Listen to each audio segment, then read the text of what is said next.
Parallel world, blue planet, Chun, it's rent day. Transfer the money to my bank account tomorrow. At the sound of the landlady's voice over the phone, Chunze instantly pictured her plump, bloated face. Sister Hong, orders have been drying up lately, and my electric scooter broke down for good a couple days ago. Could you cut me a little slack? The line was noisy in the background. It sounded like she was playing mahjong, the clatter of tiles mixing with her impatient tone. Chun, don't play the poor mouth with me. If you can't pay, move out straight away. This apartment won't sit empty for long. That's not what I mean. I definitely want to keep renting this place. Give me a week, max a week, I promise. Sister Hong cut him off mid-sentence. Enough, enough, enough. I can't wait that long. 3 days tops. Or pack up your junk and get out. A dead dial tone buzzed in his ear immediately after. She'd hung up. Ugh, even a hero gets brought down by a lack of cash. Chunze sighed heavily. Looking back, just 2 years prior, Chunze had been full of fire and ambition. Back then, he'd teamed up with his college roommates to launch a company, united by lofty dreams.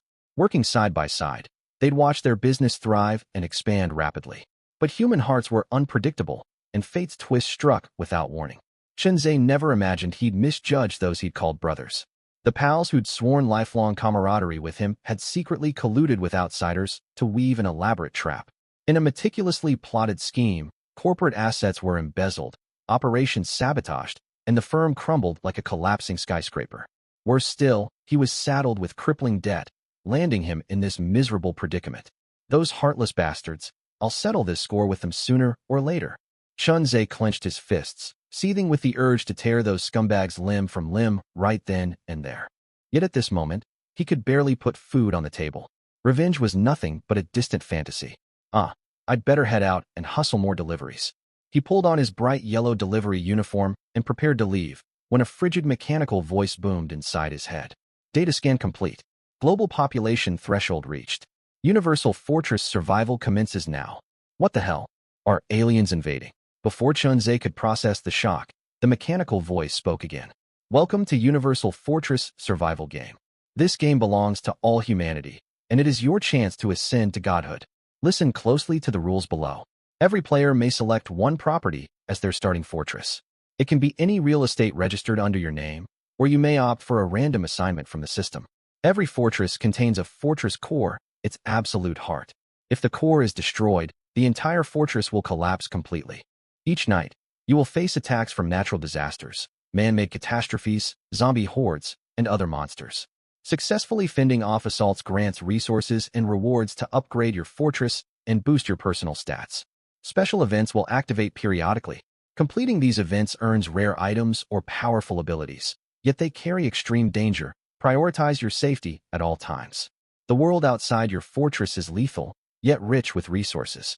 Stronger survivors may venture out to explore. New player protection period active now, expires in 3 days, after which additional zones will unlock. To view full game content, silently recite system panel in your mind. Warning: in-game death equals permanent real death. Do not harbor any false hope of survival. Wishing everyone a prosperous year of the horse, good fortune, and safe evacuation. Chunze absorbed every word, his facial muscles twitching in disbelief. Universal Fortress survival? And what kind of garbage sign-off is safe evacuation? He rushed to the window and stared out. Every person on the street stood frozen, jaws hanging wide enough to fit a fist. They'd all heard the same voice. Is this all really happening? The mechanical voice echoed in his mind once more. Survivor Chunze, no registered real estate detected under your identity. Accept random fortress assignment. 10 seconds to choose. Failure to respond equals immediate erasure. Countdown begins. 10, 9, 8. Are you kidding me? Rushing me like you're clocking out for the day? Chunze swore under his breath. Everything had unfolded far too fast for him to weigh the pros and cons of a random fortress. But refusal meant instant death. He gritted his teeth and shouted at thin air. I choose the random fortress. Ding. Selection confirmed. Random fortress roll initiating. As the voice faded, a giant spinning wheel materialized in his consciousness, covered in countless illustrations. High-rise apartments, rural cottages, underground bunkers, and bizarre, twisted structures of all shapes. The wheel spun at blurring speed, and Chunze's heart hammered in his throat. This single spin would decide his life or death within this uncanny game. After more than 10 seconds, the wheel slowed to a halt, its pointer landing on a gray cylindrical structure. It stood roughly 3 to 4 stories tall, its outer wall pockmarked with countless craters and indentations. Holy crap, this is a Japanese World War II blockhouse. Ding. Congratulations, survivor. Your random roll rewarded you with a World War II blockhouse as your starting fortress. You have acquired the SSS tier talent, Plunder. Talent, Plunder. You may seize the fortress core talents of other survivors, breaking the restriction of only one active talent. Each fortress level unlocks one empty talent slot. SSS tier. Chun Zhe's eyes bulged, utterly unable to believe his luck. Even without knowing the full talent ranking system of this doomsday survival game, anyone could tell what that glowing golden triple S symbolized. I hit the jackpot? Ha ha. His voice trembled with unrestrained excitement as he laughed out loud. Boom. A violent tremor shook the ground beneath his feet, growing stronger by the second. Worse still, the vibration rippled through his very consciousness, leaving his head spinning and nauseous. Chunze squeezed his eyes shut, fighting back waves of sickness to stay conscious. He lost track of how many seconds passed, 10, 20, or longer, before the shaking finally ceased. He rubbed his throbbing temples and slowly opened his eyes. What the hell just happened? Where am I now? The dusty, dim hallway of his rental apartment was gone, replaced by a spacious, empty chamber. Slanted sunlight streamed down from above, casting dappled shadows across the floor. Chunze squinted to adjust to the brightness and realized he stood inside the cylindrical structure. This must be the World War II blockhouse I rolled randomly. He muttered to himself as he scanned his surroundings. The blockhouse interior was compact, around 20 to 30 square meters. Its walls were lined with oversized gray bricks. Even with chunks of mortar crumbled away, the structure looked impenetrable. There was only one entrance, sealed tight behind a massive iron gate.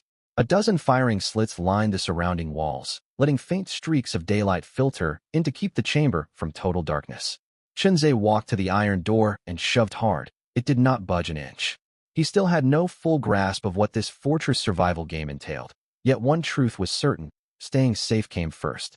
Leaning closer to examine the door, he gasped at its thickness, nearly 30 centimeters, solid metal. Damn, those Japanese invaders spared no materials building these things. This gate could probably tank multiple rocket blasts. He climbed the narrow stone staircase in the corner, ascending upward. The blockhouse had 4 floors, all laid out identically, each level shrinking slightly in size as he climbed higher.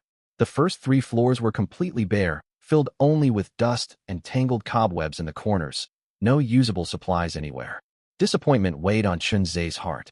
The system had made it clear monsters would attack after dark, and no matter how sturdy the blockhouse was, without food, water, or weapons, he was just a sitting duck. He kept climbing until he reached the 4th floor. The moment he lifted his gaze, he froze, his whole body shaking violently with elation. No way, there's actually artillery in this blockhouse. Resting quietly in one corner stood a Type 92 infantry gun over half a meter tall, with a pile of dust-covered artillery shells stacked beside it. Chunze swallowed hard and jogged over. Eager with delight, he knelt down and brushed dust gently off the gun barrel, handling it as if it were an irreplaceable treasure. Hell yeah, with this cannon, what do I have to fear from those stupid monsters? One shot, and they'll all be blown to ash. Chunze's earlier despair and destitution vanished entirely, replaced by soaring confidence. 1, 2, 3, 10 shells in total. Though he'd never fired artillery before, he'd watched countless war films about resisting Japanese occupation, vividly imagining fireballs tearing through hordes of monsters. Haha, Universal Fortress survival game. This is perfect. He planted his hands on his hips and laughed unrestrainedly. Debt, rent, all of it could rot. In this survival game, he was the protagonist. Open system panel. The thought had barely crossed his mind when a pale blue translucent screen materialized in his head, displaying 3 tabs: personal stats, regional chat, trade system. Chunze focused on personal stats and tapped to open it. Survivor, Chunze. Level, 1, strength, 8 peak human limit equals 10. Agility, 7 peak human limit equals 10. Constitution, 8 peak human limit equals 10. Active talents, none. Evaluation, F. Mediocre, utterly average baseline stats. Upgrade requirement. All base stats reach 20 plus 1 E-tier beast core of any attribute. The system's lukewarm assessment aside, Chunze was fairly satisfied. 6 months of rain or shine delivery runs had honed his 3 core attributes. He might not be superhuman, but he was far hardier than average office workers. He scrolled further to pull up his fortress stats panel. Survival Fortress, World War II Blockhouse. Level 1. Defense value. 5 higher defense reduces incoming damage during attacks. Durability 98/100. Defensive armaments. 1 times Type 92 infantry gun, 10 artillery shells, 5 times Type 38 rifles, 1,000 rounds of ammunition. Food stores, none. Evaluation, C tier. A solid doomsday fortress with an exceptionally powerful signature talent. Upgrade requirement: 100 stone units, 100 lumber units, 100 steel units, 1 tier 2 upgrade blueprint. The flood of information overwhelmed Chunze for a moment. As an avid online gamer, he quickly grasped the meaning of fortress defense and durability values. Yet where was the fortress core, and where were the Type 38 rifles? He hadn't spotted them yet. His gaze swept the 4th floor chamber, and he soon spotted 5 long wooden objects discarded in a corner. Chunze bent down and picked one up. What he'd mistaken for firewood turned out to be rifles. For men born and raised in this nation, firearms, especially rifles, held an unmatched allure. He'd grown up watching anti-Japanese war dramas, harboring a quiet fascination for all types of firearms. Thrilled, he tore off the oil paper wrapping and lifted the rifle to examine it closely. The gun stretched over a meter long, its wooden stock polished with fine grain, untouched by rust thanks to the protective oil paper. A gleaming bayonet fixed beneath the muzzle, its sharp blade glinting cold and menacing. Now this is a man's dream come true. Chunze could no longer contain his excitement. He grabbed a handful of brass bullets from the ammo crate. He clumsily fed 5 rounds into the internal magazine, the crisp clink of metal echoing loudly through the silent blockhouse. Once loaded, he pulled the bolt back with a sharp click, chambering the first bullet. Peering out through a firing slit, Chunze scanned for targets, catching his first full view of this bizarre fortress survival world. The towering skyscrapers he'd known were gone, replaced by a desolate, ruined wasteland. The ground lay charred black as if seared by relentless heat, devoid of any greenery or life. Dozens of small buildings dotted the landscape 40 to 50 meters away. Upon closer inspection, they were all modern residential structures, complete with security steel doors and plastic-framed windows. Some still retained Red Spring Festival paper cuttings stuck to the glass. It looked as if each house had been torn out of its original high-rise and placed at equal distances apart across the barren plain. Chunze drew a deep breath, then froze in shock when he glanced upward to see 2 suns hanging low in the sky. Wait a minute, does that mean I'm no longer on Earth?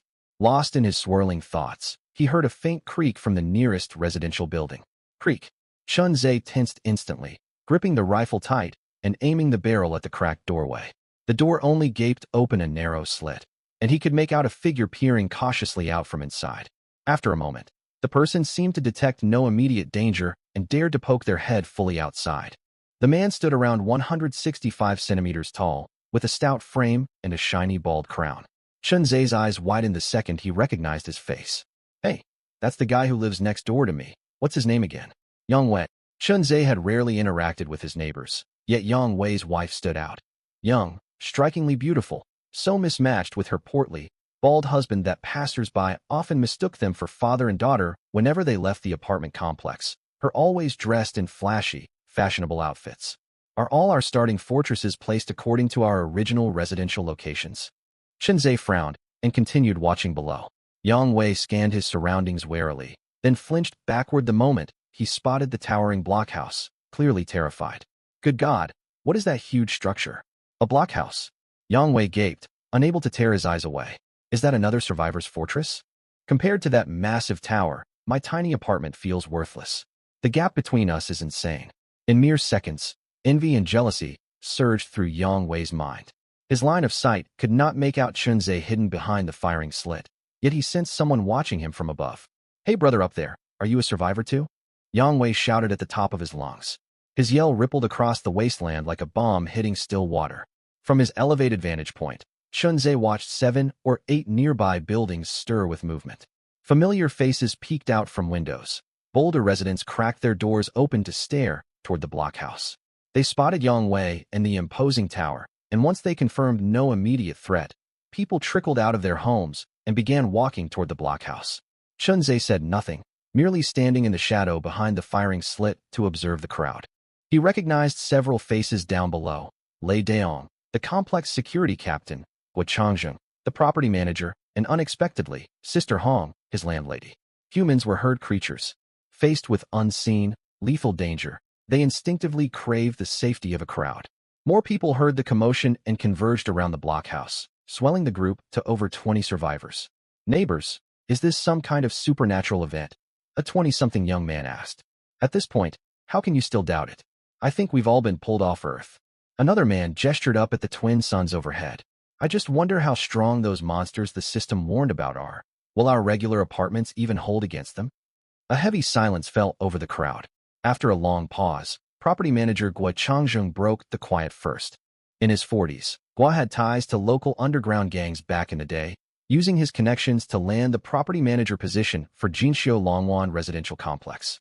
He folded his arms over his chest, narrowed his eyes, and swept a gaze across the assembled crowd. Everyone, listen to me. All heads snapped toward Gua Changjung, their expressions a mix of fear and desperate hope. Gua cleared his throat and spoke again. I think every human on Earth has been dragged into this universal fortress survival game. The system made it clear, monsters will attack every single night. He paused, his tone grave. We have to stick together if we want to stay alive. I had to admit, Gua Changjung was quite the figure. The all-people fortress survival had barely begun, yet the man already carried the air of a leader. Chunze made no rush to reveal himself down below. He wanted to see exactly what Manager Gua was plotting. Though they all faced the same crisis now, Chunze had endured betrayal in the business world and knew full well how unpredictable human hearts could be. At this life or death juncture, no one could tell what dark thoughts lingered hidden in another's mind. Manager Gua, time's running short. Spit out whatever plan you've got. Darkness is almost upon us. The one who spoke was Hong Jia, Chunze's landlady. Exactly. Cut the rambling and get to the point. A stout young man chimed in to echo her. Gua Changjing's expression darkened, and he shot the youth a sharp glare, yet he forced down his irritation. Everyone, calm yourselves. Let me ask you all one question first. Do you truly believe we can fend off the monster assault tonight holed up in our separate homes? Gua Changjing's gaze swept slowly across every face, his tone grave. The crowd fell silent, their eyes filled with worry and uncertainty. After a moment, a middle-aged man spoke up. Manager Gua, to be honest, my fortress talent is grade D, which boosts defensive stats. But my house has several huge windows. Even if the walls and security door hold against the monsters, those windows are a fatal weakness. I don't think I'll survive. Once he finished speaking, everyone frowned and fell into thought. Several among them possessed higher-grade talents, yet no one knew just how powerful the unknown monsters would be. Who could guarantee their own home would stand firm? I take it none of us have absolute certainty. Manager Gua interjected at just the right moment. If that's the case, why don't we band together to resist the monster attacks side by side?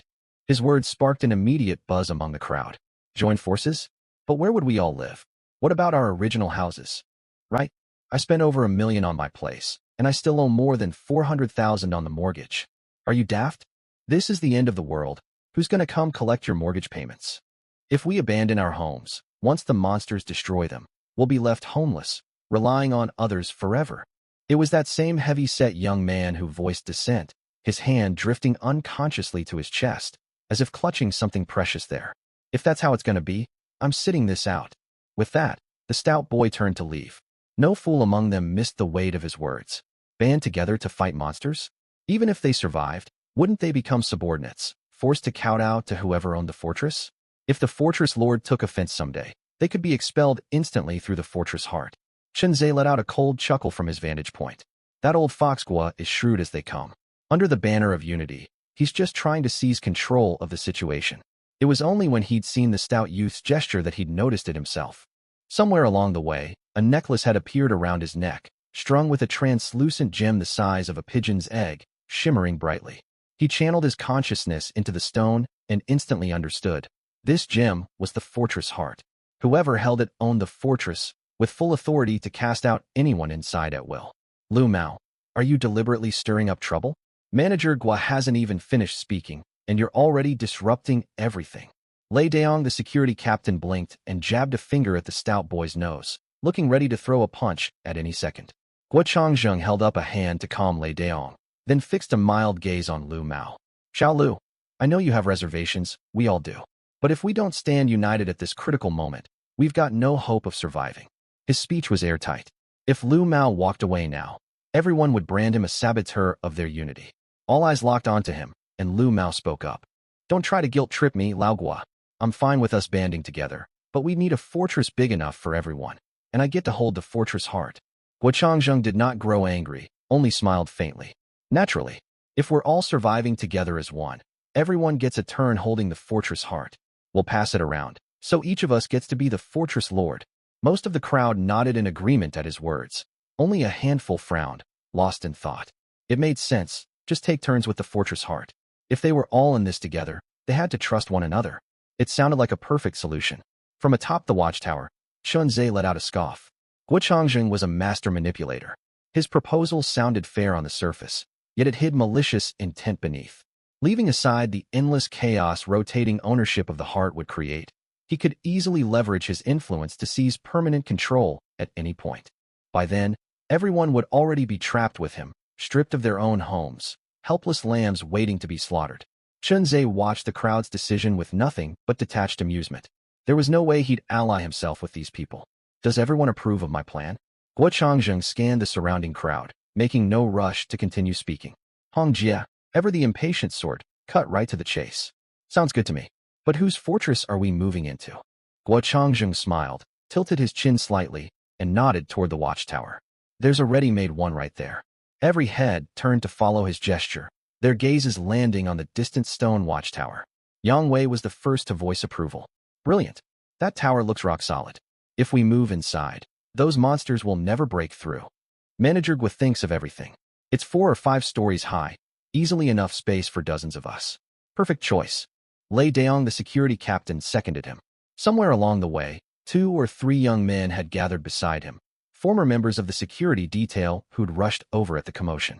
Excitement swept through the crowd, their eyes shining with desperate hope. Lao Gua, is this watchtower yours? How can you guarantee the person inside will let us all in? Lu Mao's question doused their high spirits like a bucket of cold water. This time, Guo Changzheng wasted no more teasing. He strode straight toward the watchtower. Brother inside the tower, I'm sure you heard everything we discussed. At this time of crisis, we have no choice but to unite. These are all your neighbors. You wouldn't want to watch us get torn apart by monsters, would you? Chunzhe had originally planned to ignore them entirely, but Guo Changzheng's words left him half amused, half enraged. He decided to stop hiding in the shadows, stepping to the observation slit to stare down at the crowd, his voice icy cold. Manager Gua's plan is quite clever, but what happens to you lot means nothing to me. Chunzhe's sudden declaration seized every person's attention. Every single head shot upward, staring at the young figure framed in the observation window. Xiao Chen, is that really you? Hong Jie, the landlady, recognized him first, her face twisted with disbelief as if she'd seen a ghost. Others might not know Chunzhe's background, but Hong Jie knew full well he was just a delivery rider. She never could have imagined this towering watchtower belonged to him. Shock quickly melted into an overly sweet grin spreading across Hong Jie's face. Well, I'll be. This watchtower's yours, Xiao Chen. That makes everything simple. Come everyone, meet Xiao Chen. He's rented a place from me for ages. We're practically family. He's such a kind boy, he'll definitely take us all in. Hong Jie gestured for the crowd to advance toward the tower, acting as if she owned the place herself. Chunzhe stared, caught between laughter and frustration. Lady, have you any sense? Just days ago you threatened to evict me for delaying rent by a few days, and now we're practically family. Go to hell. Before Chunzhe could reply, Manager Gua jumped in to echo Hong Jie. Huh. Never guessed this tower belonged to Brother Chunzhe. Perfect news. Everyone hurry back to grab your belongings. We're moving in right away. I'm an easy man, Brother Chunzhe. My wife and I will take the 4th floor. Hot or cold, we don't mind. Yang Wei piped up. His comments stirred instant discontent among those nearby. Everyone knew the higher floors would be far safer once the monsters struck that night. They all wanted to claim the top levels for themselves. Hold on. Lao Yang, why do you get the highest floor? Exactly. I suffer from neurasthenia. The basement'll be far too noisy. I need an upper floor.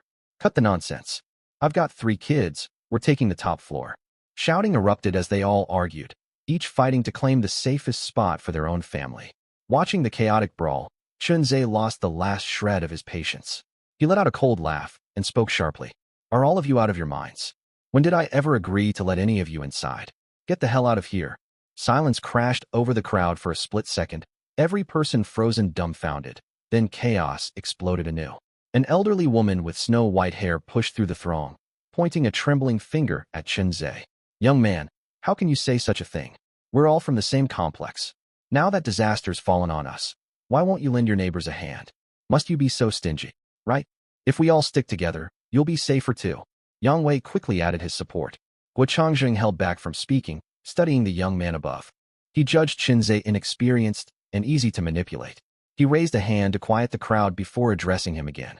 Xiao Chun, this enormous watchtower's wasted with just one person living in it. We mean no harm. We only seek a safe roof over our heads. Everyone acted rashly just now. Don't take it to heart. We're all stuck in this apocalypse. Only mutual aid will keep us alive. If you shelter us, we'll all pitch in to help you defend the tower, won't we? Many nodded their agreement, yet others muttered complaints under their breath. Just a lousy delivery rider putting on airs. He only got lucky drawing this fortress. Damn it. Once he opens that gate, I'll beat him within an inch of his life. Chunze could not hear their whispers, yet he read every bitter, hostile expression clear as day. I told you once already, this fortress is mine. Leave now, before I lose my temper entirely. He'd seen every kind of shamelessness today. How dare these people march up and demand entry to his private shelter without a shred of gratitude? Hong Jie panicked at Chunze's harsh rebuke. Xiao Chen, you can't talk like that. I rented my apartment to you for 6 months, so by rights half this watchtower belongs to me. If you won't let them in, at the very least I get to stay. Her words drew a bitter, hollow laugh from Chunze. Oh really? Did I skip out on paying your rent? Following that logic, if your apartment gets demolished someday, do I get half the demolition payout too? Fine then, let's trade. This tower's barely furnished anyway. You move into my luxury penthouse, and it's all yours even if we ever return to our old world. That place is worth at least 2 million. Chunze had finally witnessed the full depths of human shamelessness today. Trading a penthouse for his impenetrable watchtower? Absurd. Did they think everyone else was an idiot? I'll say this one final time. None of you are stepping foot inside my fortress. If you keep harassing me, I won't hold back. Trapped in this unknown world, Chunze understood the wisdom of hiding his true strength. Though he possessed a firearm, drawing attention to it would only make him a target for greedy schemers. Otherwise, he would have fired a warning shot for them to hear right now. Seeing Chunze refuse all compromise, several people began to back down. The tower was his property after all. Wasting time badgering him was pointless. They'd be better off rushing home to reinforce their doors and windows against the night's monster attack. Manager Gua, he won't let us in. We ought to head back and rethink our options. Yet, dusk's closing in fast. I don't want to die on day one. I'm leaving. New begging him would get us nowhere. I could have finished reinforcing my place by now. Guo Changjing's brow furrowed deeply at their complaints. He lifted his gaze to Chunze's cold, unyielding face. A vicious resolve hardened in his heart. If that's how it's going to be, don't say I didn't warn you. You'll regret this. He spun to face the crowd. That kid up there refuses to treat us as neighbors, so we owe him no politeness back. Everyone charge together. We'll seize this watchtower by force. His command halted every person who turned to leave. Why knock politely when dozens of us can bash the gate down and take it for ourselves? There were no laws to bind them anymore. Might made right. Heh, I've been waiting for you to say that, Manager Gua. Lei Daong, the security captain, grinned maliciously, jabbing a finger upward at Chunze. You ungrateful brat. We tried to treat you nicely, but you threw our kindness back in our faces. Once we break that gate down, you'll pay for this. Lei Daong waved the crowd forward. Everyone with me, pry this gate open. Anyone who slacks off loses their spot inside the tower. With a ringleader riling them up, many surged forward toward the watchtower's main gate. Several snatched loose stones and wooden clubs off the ground as they advanced, unaware their actions had fully stoked Chunze's killing intent. See? We tried reasoning nicely, but you forced Manager Gua and the rest to resort to force. Now what are you going to do? Hong Jie folded her arms across her chest, staring coldly up at the tower. Such an ungrateful young fool. We offered you solidarity, and you spit on it. Once that gate caves in, I'd love to see how cocky you act then. Yang Wei piled on the mockery, ready to hurl more insults, until a hand tugged sharply at the hem of his shirt. He turned to see his wife Wang Yalan, 20 years his junior. What is it? Wang Yalan's brows were knit tight, unease flickering in her eyes. Yang Wei, I don't think this is a good idea. Let's not join this mob. If he owns a fortress like this, he must have other hidden strengths. We don't want to make a deadly enemy of him. Yang Wei scoffed, utterly dismissive. He's just some punk who got lucky drawing a decent fortress. What power could he possibly hold? Once we bust that gate down, I'll break his legs myself. Wang Yalan gave up, trying to persuade him. She stared at the tall, calm figure atop the tower. A strange sense of foreboding settling over her, and clung tightly to Yang Wei's shirt to hold him back from charging forward. Back inside the watchtower, Chunzhe watched Lei Daong and the mob storming closer. The last flicker of mercy inside him vanished completely. He stared down at the crowd with cold, unfeeling eyes. Since they refused to accept goodwill and insisted on pushing this confrontation to bloodshed, they had only themselves to blame for whatever came next. Suicidal fools. Chunzhe bent to pick up his Type 38 Arasaka rifle. The sharp click-clack of him chambering a round cut through the tense air, jarringly loud in the dead silence. He reappeared at the observation slit, the dark muzzle of the rifle aimed dead center at Lei Daong. Lei Daong and his gang had been shouting threats up at Chunzhe moments before. When he vanished from the window, they'd assumed the youth had cowered in fear, only for Chunzhe to reappear brandishing a firearm. Every single one froze rigid on the spot. Holy hell, what's that? A gun. How does this kid have a gun? Staring down the black barrel, Lei Daong's face drained pale as chalk, his legs turning to lead, rooted to the ground without the courage to take another step. Xiaochun, please calm down. Put that thing away, it'll get someone killed. Lei Daong stammered shakily. The several people around spotted the long gun in Chunzhe's hands and instantly scattered in fright. Guns were extremely rare across Longwa after all, and a young man in a security uniform still doubted whether the firearm was real. Though a flicker of fear gnawed at him, he forced himself to shout, "Humph, it's probably just a toy gun meant to scare us. Don't fall for his trick, everyone." Bang! A crisp gunshot was his only reply. The bullet slammed straight into the young man's chest. Fresh scarlet blood gushed out, instantly soaking the front of his shirt. Shit, I have been shot. Help me." The man's pig-like wails echoed all around, shattering the last shred of false hope lingering in the crowd's hearts. Their mental defenses crumbled in an instant, and boundless terror washed over them. He's killed someone. Run. Run for your lives. He's a monster. Panic erupted among the crowd at once. They scrambled wildly in every direction, having completely lost the bold urge to seize the bunker they displayed moments earlier. Oh my God, he's murdered someone. Sister Hong's legs turned to jelly from terror.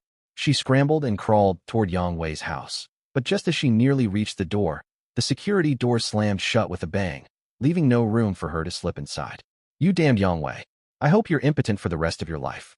Guo Changjung was physically fit. He sprinted dozens of meters without stopping, only stopping to lean against a building and gasp for air, hands braced on his knees. His heart hammered so violently it felt ready to burst through his ribcage. Damn it, how did this kid get a gun? Guo Changjung never imagined this ordinary young man would not only possess a top-tier shelter like the bunker, but also wield such a deadly weapon. Shit, I should have picked the random fortress option. He slammed his fist hard against the ground, producing a dull thud. At that moment, Lei Daong, who stood beside him, finally regained his senses. His face was as pale as paper, his lips trembling non-stop, and his voice cracked with sobs. Manager Guo, what are we going to do now? That kid really dared to shoot. I nearly died of fright just now. Shut your mouth, useless trash. Guo Changjung roared, and Lei Daong fell silent at once, his whole body still shaking like a sieve. Guo Changjung had underworld connections once and still retained a shred of courage. He peeked out cautiously toward the bunker and saw Chunzhe showed no intention of massacring everyone, which let him heave a deep sigh of relief. It looks like we can't take that bunker for now. Lei Daong swallowed hard and asked timidly. So what do we do now? Head back to our separate homes, or? Guo Changjung frowned and pondered for a moment before speaking. Hiding alone might let us scrape by, but if we want to rise above everyone else in this fortress survival world, we have to stick together.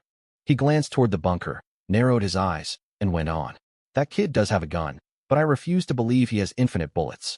If I get my chance, humph. A vicious glint flashed across Guo Changjung's eyes as he clenched his fists tight. Manager Guo, where do we go now? Lei Daong asked. Just then, a tall, lanky young man who'd fled alongside them spoke up. Manager Guo, Captain Lei, when I came over earlier, I spotted a huge factory building over there. It's entirely steel-framed, looks rock solid. Guo Changjung's eyes lit up instantly upon hearing this, and he pressed eagerly. Where is it? Does it have windows? I don't think so, right over there. Following the young man's pointing finger, the group caught sight of a massive steel silhouette looming in the distance, standing roughly 2 to 3 stories tall. Perfect, that's where we're going. Over on Chunzhe's side. He stood at the high observation slit of the bunker, watching the panicked fleeing figures gradually vanish from sight, and frowned faintly. Ugh, that hurts. The Type 38 rifle packed an immense recoil. Even though Chun-Zhe had braced himself beforehand, the first shot still sent a dull throbbing pain shooting through his shoulder. He'd originally aimed the shot straight for Lei Daong, but his marksmanship was terrible, and the bullet veered off to hit one of the lackeys beside him instead. Glancing down at the motionless figure below, Chun-Zhe felt no remorse whatsoever. He knew full well that in this doomsday world, mercy toward enemies meant cruelty to oneself. If he hadn't fired that warning shot to scare them off, once they'd broken into the bunker, his fate would have been no better than that man's. You reap what you sow. If you tried to steal my bunker, you should have been ready to meet a brutal end.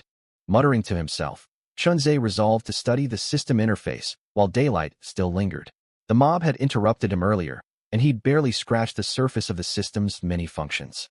He silently summoned the system panel in his mind and tapped the regional chat channel. A pale blue chat interface instantly materialized in his head. Welcome to Longwa Region Chat Channel 11332.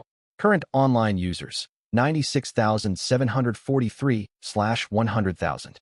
There are this many people in a single region? That means there must be tens of thousands of separate regions across all of Longwa. Chun-Zhe frowned slightly. He'd hoped to use the regional chat to track down his former partners who'd stabbed him in the back, but now that hope seemed slim. Just thinking about their hateful faces made his teeth grind with rage. If it weren't for them, he wouldn't have lost his company, been dumped by his girlfriend of years, and ended up delivering takeout to scrape by. You bastards, you'd better stay alive out there, otherwise who will I get my revenge on? On the other hand, if none of that had happened, he probably wouldn't have chosen the random fortress option, and he never would have obtained this sturdy bunker. He let out a bitter laugh. Truly, fate had a twisted sense of humor. Pushing those tangled thoughts aside, Chun-Zhe began scrolling through the rapidly refreshing chat messages. Smokes only Zuanheman cigarettes. What the hell just happened? I just checked into a hotel with my girlfriend, popped the pills, and suddenly I'm transported here? I'm going crazy. Hate cilantro. Guys, what fortress did everyone pick? Anyone go for random fortress? I'm a bullman. I picked random, got a 3-story standalone villa. I'm sprawled on genuine leather sofas eating caviar right now. Super wide open doors. Buddy above, watch your back. Villas have tons of windows from what I've heard. Good luck with that. I'm a bullman. So what if there are lots of windows? Great natural light. Though man, why is this godforsaken place so hot? Hanshin Gojian and Jiaoyang. Ha ha ha.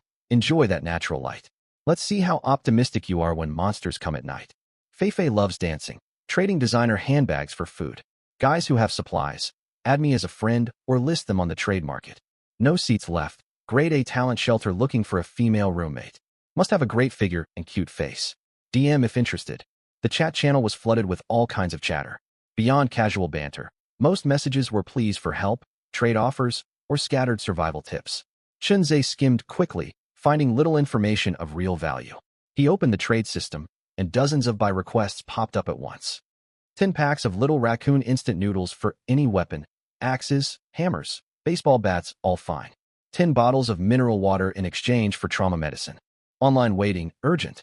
Looking to buy weapons, food, water, DM me if you've got stock. After browsing for a while, he saw weapons were the most sought-after commodity on the market. Clearly, most survivors understood that arms were the key to staying alive in this apocalyptic world. But one thing confused him.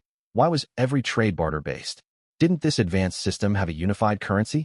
It was only when Chun-Zhe opened the exchange hub that he discovered the system did feature a virtual currency called survival coins. There were numerous ways to earn survival coins. The simplest was daily survival. 10 coins awarded for each full day you stayed alive.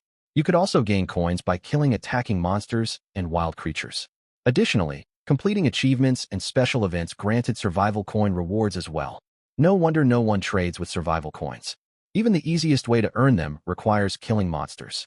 Right now, I bet you could count everyone with any coins on one hand. The exchange hub only listed a handful of goods.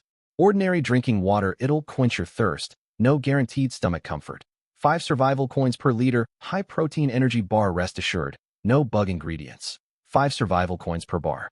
Emergency light, solar rechargeable, reusable. 20 survival coins fire axe if you've got the strength. 1 clean swing can cleave a monster's skull. 50 survival coins. Grade F leather armor blocks damage from low-tier monsters. 50 survival coins. Grade F backpack, 20 storage slots. Actual capacity depends on item size. 200 survival coins. Grade F Emergency Durability Repair Kit restores 100 Fortress Durability in one use. 100 Survival Coins Tier 2 Fortress Blueprint Mandatory Material to upgrade your fortress. Skip it if you plan to laze around forever. 1,000 Survival Coins. All remaining items were grayed out. When Chunzhe tapped 1, a system prompt popped up, Fortress Level 2 low. Please upgrade and try again. The exchange hub's prices are absolutely extortionate.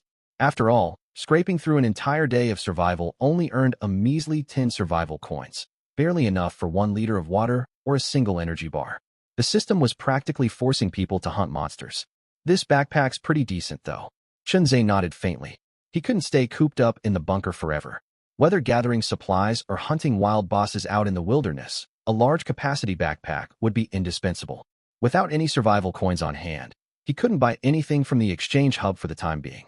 He returned to the trade market and stared at the endless trade posts, stuck in a dilemma. His bunker had everything except food and water. Half a day had passed since he'd arrived in this world, and his stomach was already growling loudly. But all he had were 5 Type 38 rifles and 1 Type 95 infantry howitzer. Was he really supposed to trade such devastating weapons for food? No way, that'd be idiotic. I can tough out one more day of hunger. Once the monster raids start, I'll earn enough survival coins by killing them to buy food. Having made up his mind, Chunzhe closed the system interface. He lifted his gaze to the outside world, which had turned dim at dusk. 2 blazing crimson suns hung low on the horizon, bathing the land in an eerie scarlet glow. Just then, a woman's voice drifted over. Mr. Chun, can you hear me? Chunzhe frowned and turned his eyes toward the source of the voice. The light had faded too much, and there were no outdoor lamps, so he could only make out a blurry figure standing a short distance away. The woman was short, wearing tight athletic wear that faintly outlined an alluring curve to her body. Who's there? Chunzhe raised his Type 38 rifle and aimed straight at her. Mr. Chun, thank goodness you heard me. It's me, Wang Yalan, Yang Wei's wife. She must have spotted Chunzhe aiming the gun, because she spoke rapidly, blurting out her identity in one breath. Oh, Yang Wei's wife. What did she want with him? Wang Yalan was his neighbor, and they'd crossed paths before. Every time he'd seen her, she'd looked polished and elegant. More than once Chunzhe had thought to himself that old man Yang Wei was incredibly lucky to have such a beautiful young wife. Still, beautiful women were the last people you could trust, especially in an apocalypse. Chunzhe watched the blurry silhouette, his guard never dropping for a second. It's you. What do you want? Here to try and steal my bunker too. Wang Yalan trembled all over the moment she heard that and hurried to explain. No, absolutely not. She stole a glance at the corpse Chunzhe had shot earlier, swallowed her dry throat, and went on. Brother Chun, I'm here to apologize for my husband's reckless behavior today. I've brought some food and water as a peace offering. I beg you to be magnanimous and not hold it against him. As she spoke, Wang Yalan unzipped the bag in her hands, revealing several food items and bottles of mineral water inside. She set it gently on the ground before stepping back several paces. What game was she playing now? A honey trap? Planning to trick me into opening the door and ambush me while I grabbed the supplies? While Chunzhe hesitated, Wang Yalan seemed to read his wariness. Mr. Chun, rest assured I have no ulterior motives. I only came to apologize sincerely. With that, she pulled out a long length of rope, tied one end to the bag, and fastened a rock to the other. I'll move closer and toss this through your firing slit. Chunzhe frowned, but did not stop her, only watching coldly as the woman tiptoed forward. Wang Yalan reached the base of the bunker, stood on her tiptoes, and tossed the rock 4 or 5 times. Finally, with a dull thud, the weighted rope flew through the slit and landed inside. Once that was done, she jogged back 20 to 30 meters away from the bunker and stopped. Even without lights, even from dozens of meters off, Chunzhe could clearly see her graceful figure swaying beneath the tight athletic wear as she ran. He swallowed his parched throat and spoke. What's your real reason for all this? Don't tell me it's just an apology. As soon as the words left his mouth, Chunzhe's peripheral vision caught something. Yang Wei's front security door was ajar, and a reflective head peeked out furtively, looking every inch the useless husband he was. Lon, it'll be fully dark soon. Come back quickly. Got it. I'll finish talking with Mr. Chun right away. Wang Yalan called back to him, but her reply sounded strange to Chunzhe's ears. Finish right away? What on earth was that supposed to mean? They hadn't done a single thing. Mr. Chun, I actually have a small favor to ask of you. A hint of hesitation colored Wang Yalan's voice, as if she were carefully choosing her words. I'd hurry up and speak your piece. The monsters could show up any minute now. Chunze warned. Wang Yalan glanced up at the pitch-black sky, panic flickering across her face. Mr. Chun, my husband Yang Wei's health is poor. I don't know if we'll survive the monster raid tonight. Sensing where this was going, Chunze cut her off directly. Let me guess, you want to move into my bunker? No, nothing like that. I just wondered, if you can spare the capacity while keeping yourself safe, could you help us? Even if you end up doing nothing at all, I won't hold it against you. We're offering this of our own free will. Wang Yalan spoke urgently, gazing up at his tall silhouette with pure pleading in her eyes. 1 second, 2 seconds, 5 full seconds dragged by, time seeming to stand still. Wang Yalan stared tensely at Chunze, her hands unconsciously twisting the hem of her top, looking every bit like a desperate wife at her mercy, because that was exactly what she was. Very well, I'll help you. She'd laid everything out plainly, and Chunze saw no reason to refuse. He could choose to help or not as he pleased, so there was no downside to agreeing. Joy and gratitude instantly lit up Wang Yalan's face upon hearing his answer. Mr. Chun, thank you so much. Thank you.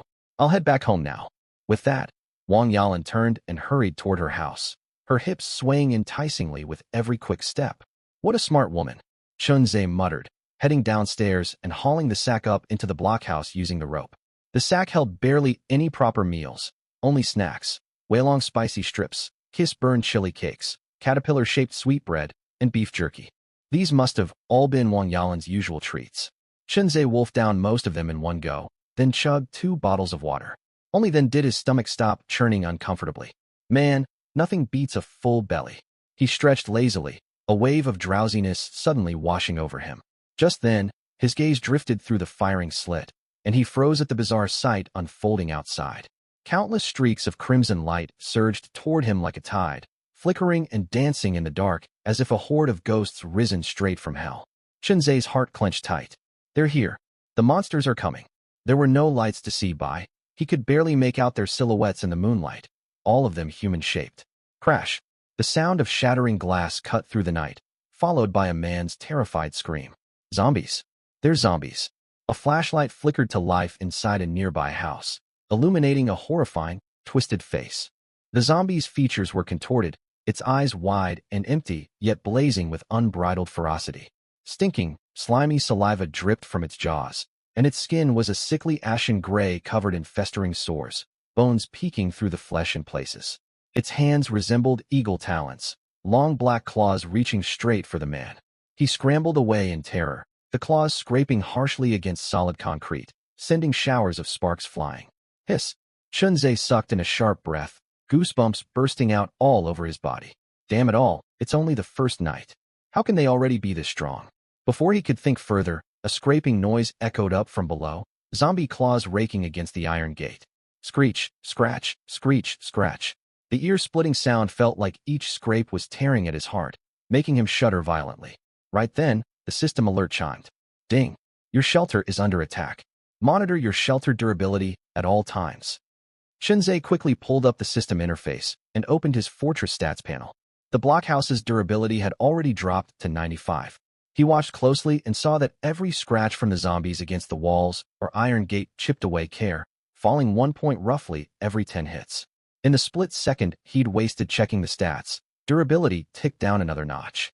At this rate, the fortress wouldn't hold out a few hours, let alone an entire night. I need to thin out the horde surrounding the blockhouse. Chunze climbed onto the observation ledge, raised his Type 38 rifle, and fired. Bang! The bullet arced downward and buried itself dead center in the zombie's skull, tearing a fist-sized hole in its crown as dark green blood splattered everywhere. Ding! Congratulations, survivor. You have slain an F-rank zombie. Reward, 10 survival coins. Ding! Congratulations, you are the first survivor in this district to kill a zombie. Bonus reward, 50 survival coins. Unlocked medal, first blood. Whoa, I unlocked an achievement. Thrilled, Chunze opened the system menu to check his new reward. Medal. First blood survivors may only equip 1 medal at a time stat bonus, plus 3 item drop rate. Anything that boosts drops is a no-brainer. He equipped it instantly. A dark black medal materialized on his chest, etched with a single scarlet drop of blood. Wearing the first blood medal filled Chunze with newfound confidence. That 3 bonus was nothing to scoff at. If an item previously had a 0 drop chance, this small boost created an entirely new possibility of looting it. He now held 60 survival coins total. To fight the horde more effectively, he bought 3 emergency power lights from the exchange shop. The blockhouse had exactly 3 observation slits. He mounted 1 light at each opening. The perimeter was instantly flooded with light, bright as day, leaving 0 blind spots. Chunze licked his lips, grinning eagerly. Come get some, my lovely zombie babies. Taste my type 38. Bang bang bang. Continuous gunshots rang out, and the zombies swarming the blockhouse thinned at a visible rate. He'd preloaded full magazines into all 5 of his Type 38 rifles beforehand. Once one gun ran dry, he swapped for the next without a moment's pause. Ha ha ha, this feels amazing. Chunze laughed loudly, his eyes blazing with excitement. Ever since his best friend betrayed him, his life had been nothing but endless debt and mindless labor. He'd spun like a top whipped by fate, without a single moment to breathe. But now, trapped in this alien world, his debts were gone, and all the crushing worries that weighed him down had vanished too. If fate's giving me a second chance to turn my life around, I'm grabbing it with both hands. Bang! Another shot fired. Chunze's marksmanship was mediocre at best, but the zombies below were packed shoulder to shoulder. He barely needed to aim. Every shot hit its mark. As he prepared to fire again, he spotted a faint wisp of white mist floating above the corpse of the zombie he'd just shot. Huh, what's that? Did it drop loot? Chunze squinted to make it out, but the blockhouse stood 4 stories tall, and countless other zombies still roamed the grounds below. He couldn't tell what lay hidden within the mist. Never mind that. Prioritize clearing the horde first. Knowing kills could drop loot only fueled his bloodlust. He kept firing until all 5 rifles ran out of ammo, finally pausing to catch his breath. He rubbed his shoulder, throbbing from the rifle recoil, never taking his eyes off the chaos below. Nearly half the zombies surrounding the blockhouse were dead now. 2 white glows and 1 cyan glow floated among the bodies, like colorful candies scattered atop a black forest cake. 2 more loot orbs dropped. This first blood medal is absolutely worth it. He brushed a finger over the medal on his chest, glad he'd drawn a random fortress at the start. If he'd been stuck in an ordinary house facing this horde, he'd be struggling just like everyone else. While reloading his rifles, he scanned the surrounding buildings. Other survivors were clearly having a far worse time than him. A short distance away, a horde of zombies scratched and slammed against the doors and windows of a residential home. Roars and the grating scrape of claws on wood echoed, sounding like the cold whispers of the Grim Reaper. Inside, a family of 3 fought for their lives. The husband strained to shove a wardrobe in front of the window to block the zombies' advance. Mommy, I'm scared. A 4 or 5-year-old little girl clung tightly to her mother's legs. She couldn't fully grasp what was happening, but the terrifying silhouettes outside and the blood-curdling growls filled her young heart with terror. Don't be afraid, Yunyun. Mommy and Daddy won't let those monsters hurt you. The woman forced down her terror, knelt, and pulled her daughter into the corner, shaking like a leaf. Tears streamed uncontrollably down her cheeks, drowning her in despair. Boom. A deafening crash rang out as the plastic steel window frame buckled and collapsed entirely under the assault. We're done for. It's all over. The man froze mid-movement. The last flicker of hope for survival snuffed out completely. Then something strange happened. The snarling zombies seemed not to notice the broken entryway. They kept scratching mindlessly, roaring ferociously at the trapped family inside. If you don't want to die, grab a weapon and cut them down. Once your shelter durability hits 0, you won't get lucky like this. The voice belonged to Chunze. He'd watched the scene unfold clearly and deduced the mechanic. The zombies acted on blind instinct, continuing to attack their original target even after other openings appeared. He also noticed far fewer zombies besieging that house than his own blockhouse. Even after cutting his horde nearly in half, over 30 still lingered below him, while only 20-something surrounded the family's home. He figured his fortress must be a far bigger draw than ordinary buildings. Hurry up. You'll be too late if you waste more time, he shouted again. He recognized the family. They lived upstairs from him, always polite and quick to nod when they crossed paths. Most importantly, they hadn't sided with Manager Gua and his group earlier that day. They can't climb through the broken window? Chunze's words jolted the man awake. He glanced at his terrified wife and daughter, his eyes blazing red with rage. I'll kill every last one of you bastards. He snatched a kitchen cleaver, charged 2 steps to the window, and hacked wildly at the zombie horde without hesitation. Clang, clang, clang. 3 or 4 brutal swings later, he cleanly severed a zombie's head. The twisted corpse crumpled to the ground, motionless at last. It's dead, it's really dead. He shouted to hype himself up, slashing the cleaver back and forth in a frenzy. Shinzei watched the man, exhaling slowly.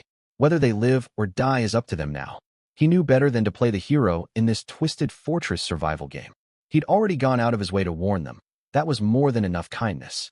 Glancing toward Yang Wei's place, he saw only around 20 zombies surrounding the building. Metal security bars covered every window, so they'd be safe for the time being. He thought back to the agreement he'd made with Wang Yalan and curled his lip in a scoff. I only promised to help if I had spare capacity. Whether they hold out long enough for that help is none of my concern. All 5 Type 38s were fully reloaded now, and Chunzei resumed his slaughter. Ding. F-rank zombie slain. Reward, 10 survival coins. Ding. F-rank zombie slain. Reward, 10 survival coins. One system alert followed another as zombies collapsed to the ground, his survival coin count climbing rapidly. To Chunzei, the zombies below were no longer a threat. They were nothing but piles of gleaming gold coins.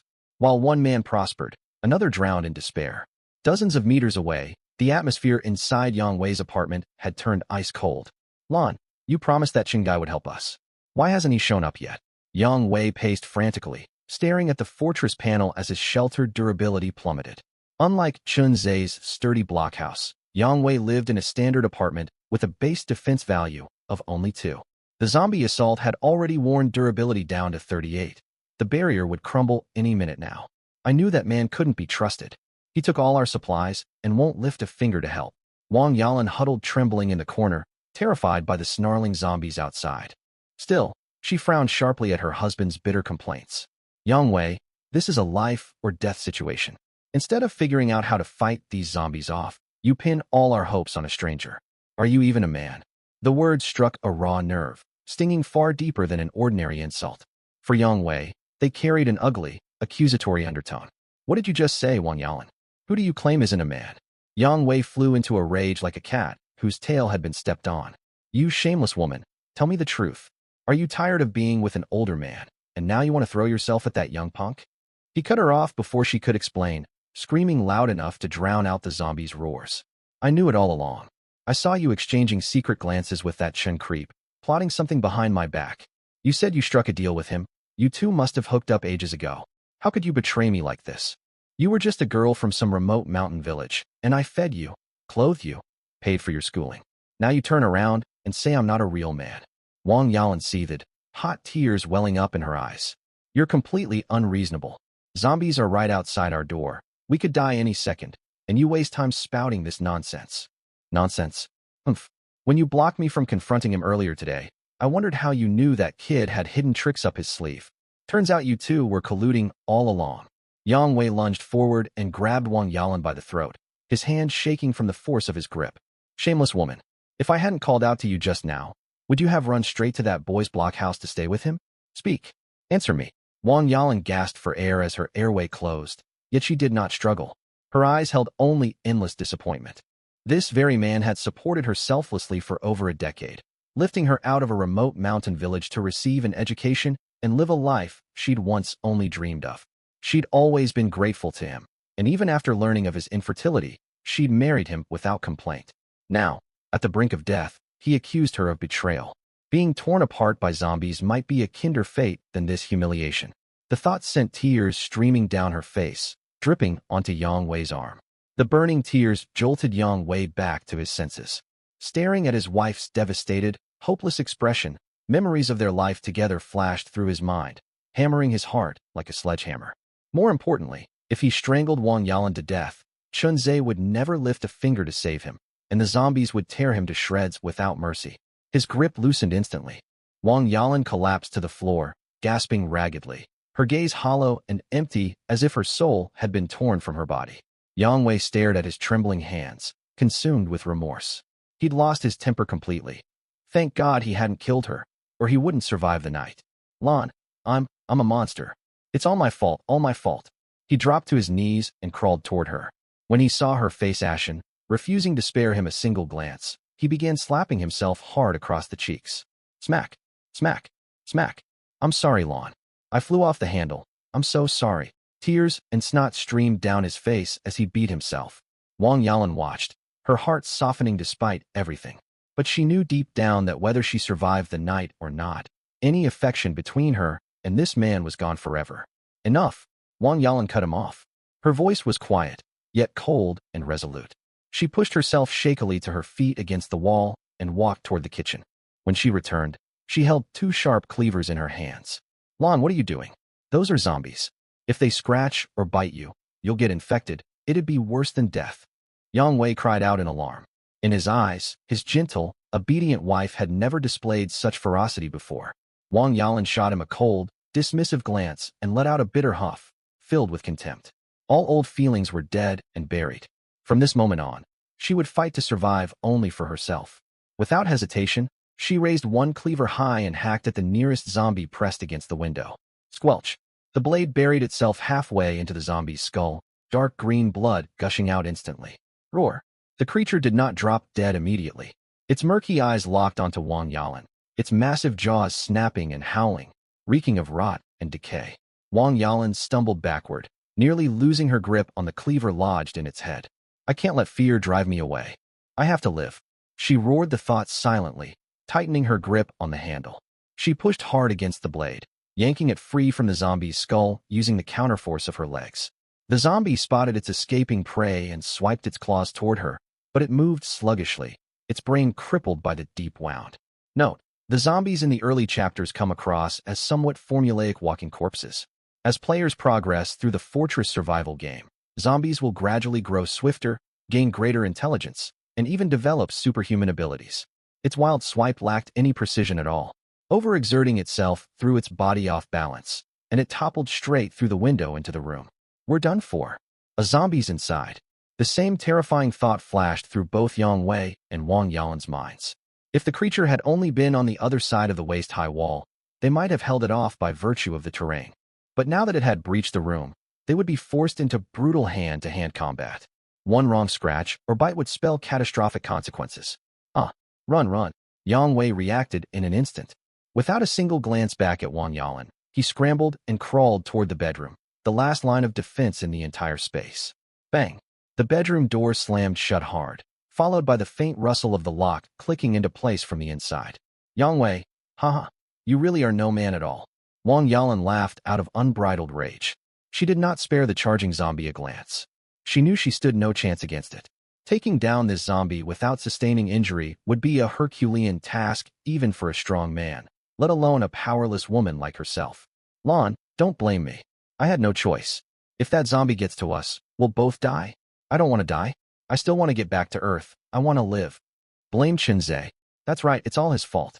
If that guy had bothered to help us sooner, the zombie never would have gotten in. This is all on him. Damn Chinze. You've got a gun. Why couldn't you lend us a hand? Yang Wei's voice echoed from behind the door. Every word was Mandarin, yet strung together, they sounded alien and absurd to Wang Yalan's ears. Yang Wei, I was blind to marry you. Wang Yalan tightened her grip on a kitchen cleaver and pressed the blade against her own throat. She held no lingering affection for this man, and she refused to turn into one of those flesh-eating monsters. She turned her head, her gaze passing straight over the zombie inches away to drift out the window. She wanted one last look at the world outside. Farewell. The split second before the knife bit into her skin, a bullet streaked with fire slammed dead center into the zombie's skull. Boom. The zombie collapsed rigidly without so much as a whimper. Dark emerald blood pooled across the floor, trickling all the way to Wang Yalan's feet. Clatter. Shock widened Wang Yalan's eyes, and the cleaver slipped from her grasp, clattering onto the ground. She stared disbelievingly at the fallen corpse, then followed the bullet's trajectory upward. Standing atop the tall watchtower, a tall, straight figure leaned out, peering down toward her. Hey, you still alive down there? The voice carried quiet concern, no trace of mockery. A lump clogged Wang Yalan's throat, and hot tears spilled free before she could stop them. I'm all right, she stammered shakily. What? Speak up, can't hear a thing. If you got scratched by the zombie, stick your head out. I'll put a bullet in you to put you out of your misery. The distance was too great for Chunze to make out her words clearly, so he shouted blindly. I'm fine. I wasn't bitten at all. This time Wang Yalan practically roared, her voice crystal clear across the gap. Good to hear. Moments earlier, Chunze had burned through 40 to 50 rounds to clear all the zombies surrounding his position. He'd glanced over just in time to witness that life or death scene. She's one lucky woman. My shot nailed that zombie square in the head from dozens of meters away. Kinda ridiculous marksmanship, if you ask me. Chunze muttered to himself, then called out a warning. Hey, where's Yang Wei? Did he bite it? Fair warning, you two have to pull your weight killing zombies too. Don't expect me to bail you out nonstop. Bullets don't grow on trees. At those words, Wang Yalan burst into tearful laughter. Right, bullets were precious in this apocalypse. Yet only a moment ago, he'd offered to waste one just to end her suffering. This man was gruff on the surface, but soft underneath, 10,000 times more reliable than that beast Yang Wei. Thank you so much. Wang Yalan wiped her tears, bowed deeply toward the watchtower, then rummaged through the house for a usable weapon. All the home's windows had long since shattered. Even through the closed bedroom door, Yang Wei heard every word of their exchange crystal clear. He quietly unlatched the lock and pulled the door open a hair's breadth. Through the crack, he saw the zombie lying motionless in the living room. Wang Yalan had already found a weapon, his golf club. She gripped the club with both hands and smashed it repeatedly into the skull of another zombie lingering outside the window, splattering dark green gore all over her clothes. Worse yet, gunfire from the watchtower kept ringing out toward this side. Bang, bang. Each report came paired with a zombie's shriek or the thud of a falling body, their numbers dwindling fast. He checked his fortress stats. Durability stood at only 15 points left. At this rate, they might actually survive the night. That brat must have the hots for my wife. I knew there was something going on between them. Yang Wei was utterly convinced Wang Yalan and Chun Zhe were hiding an affair. Why else would anyone waste priceless bullets just over a bag of snacks? Selfish as he was, he'd never do such a thing. Then a new thought struck him. If his wife could cozy up to Chun Zhe for protection, couldn't he also move into that sturdy watchtower? I've got no use for her anyway. Letting someone else take her off my hands doesn't sound half bad. Yang Wei truly ranked among history's most tolerant men, right up there with Han Xian, Go Jian, and the likes. That line of thinking alone was shockingly shameless. Lon, I went to grab a weapon in the back room just now. That's why I took so long. Are you okay? I'm coming to help you right now. Yang Wei scrambled to excuse his earlier cowardice, avoiding eye contact the whole time. Wang Yalan tilted her head slightly, her eyes filled with unmasked revulsion. Grabbing a weapon. She swung the golf club hard into the head of another zombie creeping close. The filthy blood splattered dangerously near Yang Wei's face. He stumbled backward in fright. When he regained his bearings, he found Wang Yalan staring coldly at him. Once this night is over, we go our separate ways. You take your broad road. I'll cross my single-plank bridge alone. Lon, you're just upset right now. Don't talk nonsense. Panic flared in Yang Wei. He'd just hatched a scheme to hand his wife over to Chun Zhe, so he could live in comfort and safety. If Wang Yalan cut ties now, all his plans would fall apart. Lon, I admit I panicked earlier, but I'm out here fighting beside you now, aren't I? Don't you remember how I supported you unconditionally back before all this? Shut up. Wang Yalan cut him off sharply before he could ramble on. Everything you gave me in the past has already been repaid. Her brows furrowed tight, her gaze sharp with unyielding resolve. For years, even with a 20-year age gap between us, I waited on you without a single complaint. But today I've finally seen your true colors. You're a spineless coward, a worthless loser, just as your name suggests. Her words ripped open all his old wounds. For all his self-proclaimed tolerance, Yang Wei's face burned red with rage, fury flashing in his eyes. You bitch. What the hell did you just say? Yang Wei jabbed a finger at her, stepped forward 2 paces, and raised his hand high to strike. Yet he froze mid-motion. He met Wang Yalan's icy stare and saw the golf club clench tight in her grasp. Their eyes locked, his raised hand suspended uselessly in the air. It hit him then. The woman before him was no longer the docile spouse he'd once controlled. The cruelty of the apocalypse had forged her into something tougher. Loser. With only that scathing remark, Wang Yalan turned back to battling the zombies, her contempt for Yang Wei plain to see. Gulp. Yang Wei swallowed hard. For a split second, genuine fear had seized him. If that vicious woman swung that club at him, he'd end up black and blue all over. Stupid bitch. You think latching onto some strong guy lets you cast me aside? Everyone in this complex knows you're my wife. Even in this apocalypse, I'd like to see Chun Zhe brave the judgment of every survivor to take you for himself. With that thought, Yang Wei flopped onto the sofa, crossed his legs, and watched Wang Yalan with a smug sneer. Think you're clever enough to outplay me? I've lived more years than you've eaten rice.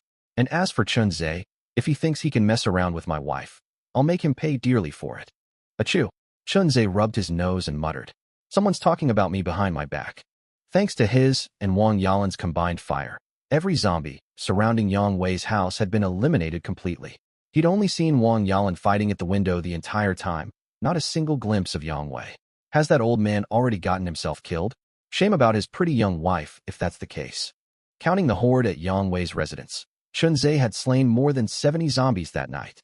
Coupled with the first blood bonus, he now held a total of 760 survival coins. 760 coins, an astronomical sum. This was only the very first night of fortress survival. Most players were barely clinging to life, while Chunzhe had earned his first major fortune to kickstart his rise. He was certain fewer than 10 survivors across all Dragon Country could match his haul. The reason was simple. Dragon Country maintained extremely strict firearms regulations. At the outbreak of the apocalypse, almost no one could get their hands on guns to fend off zombies like he had. 99% of survivors were forced to rely on melee weapons, fighting for their lives amid hordes of undead, with every swing carrying mortal risk. Getting through one night, slaying over 70 zombies was unthinkable for anyone else. With the zombies cleared and a hefty stock of survival coins in his pocket, Chunzhe's frayed nerves finally unwound, replaced by an unprecedented rush of excitement. He'd originally planned to head out to loot the spoils right away, but glancing at the pitch-black night sky, he suppressed that reckless impulse. The system voice made it clear monsters attack after dark, and it never said they'd only come once. I'll wait till sunrise to go out. It'd be embarrassing to die from carelessness out here. Having settled on that plan, Chunzhe resolved to hold off. The loot wasn't going anywhere, and theft was the least of his worries. Within hundreds of meters, every survivor besides him and the couple in that house was locked in desperate combat. No one dared venture outside. It would be suicide.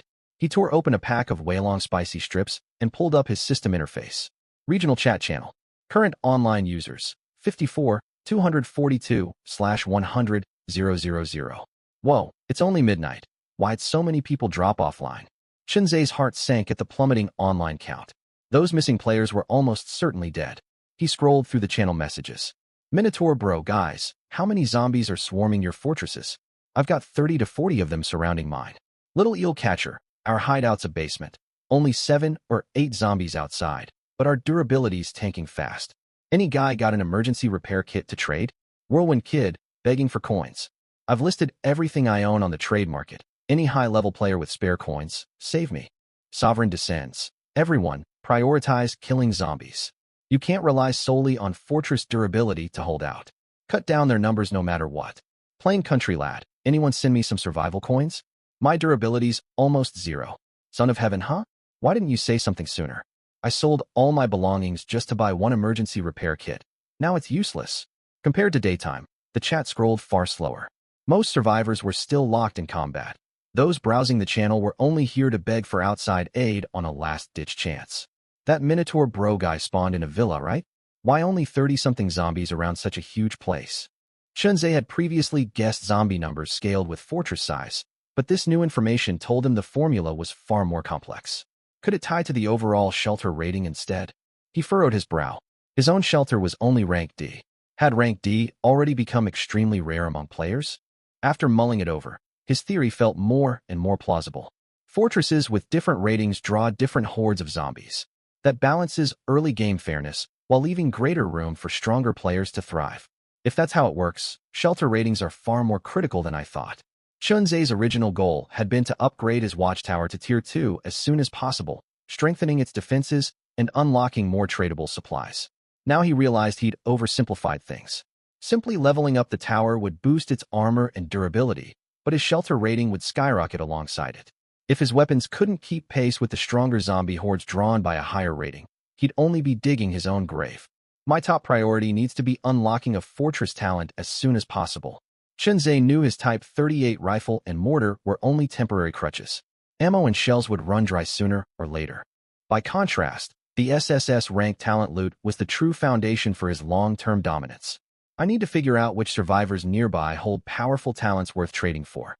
With his short-term goals mapped out clearly, Chunzhe reached for more spicy strips, only to realize Wang Yalan's food gifts were nearly gone. No problem. I've got plenty of survival coins now. Let's hit the trade market. He opened the marketplace, flooded with countless listings. Selling genuine leather king-size Simmons mattress, barely used, owned by a young woman. Only 5 survival coins. 85 charged power bank for 1 survival coin. 10 survival coins for 10 gene of rice. Only 5 sets available, fast deals only. Authentic homemade Hunan cured bacon, 2 coins per gene. Urgent sale. Use stockings from female student in exchange for emergency repair kit. First come, first served. The listings were wildly varied. Far fewer players were begging for weapons than during the day. A clear sign, most people who owned guns or melee gear had already perished. Survival coins were the most coveted commodity on the market right now. Nothing beat holding an emergency repair kit in this crisis. Yet one kit cost a steep 100 survival coins, a staggering price for survivors teetering on the brink of death. Prices are surprisingly low right now. Compared to the official exchange counter, player listings drastically undervalued goods. Desperate to survive the first night, people were willing to trade away everything. Chunze rubbed his hands together and began bulk buying. Cured bacon? I'll take 10 jin. No, this stuff stores well. Make it 20 jin. Instant noodles? 2 cartons to start. Small cream cakes? Pass. Short shelf life. Spoil too easily. Beer? Loads of it. Grab 10 crates. Hontishan cigarettes? Nah. I've hit the big time now. Only Chunghwa for me. Other brands make me cough. Chunze swore he'd never splurged this wildly even back on Earth. Staring at the mountain of supplies stacking up in his inventory, a wide grin split his face from ear to ear. Hee hee, this haul keep me fed and stocked for half a month easy. Chunze stuck firmly to one shopping principle. Buy whatever's cheap, never what's supposedly right. After splurging this way, he'd hauled a mountain of daily supplies for just over 200 survival coins, leaving him with 550 coins remaining. Your body's your greatest asset in the fight against disaster. How are you supposed to beat zombies on an empty stomach? Chunze mumbled as he chowed down a chicken drumstick. Just then, a system notification popped up. Someone wanted to add him as a friend. Chunze frowned slightly. No one should know my ID. Who'd be sending a friend request?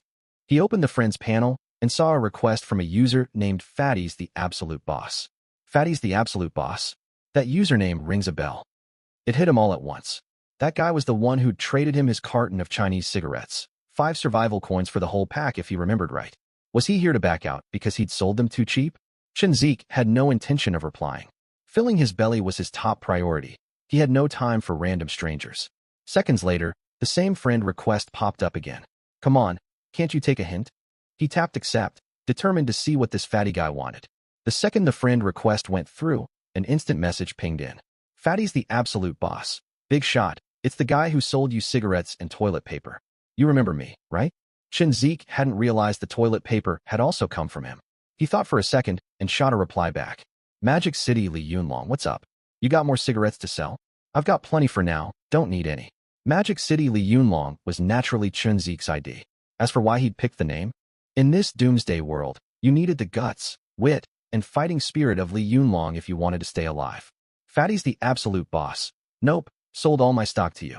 I added you mainly to ask, do you have any insane high-tier weapons on you? Could you sell me one? As Fatty typed the message, he squeezed his hands tight with nerves.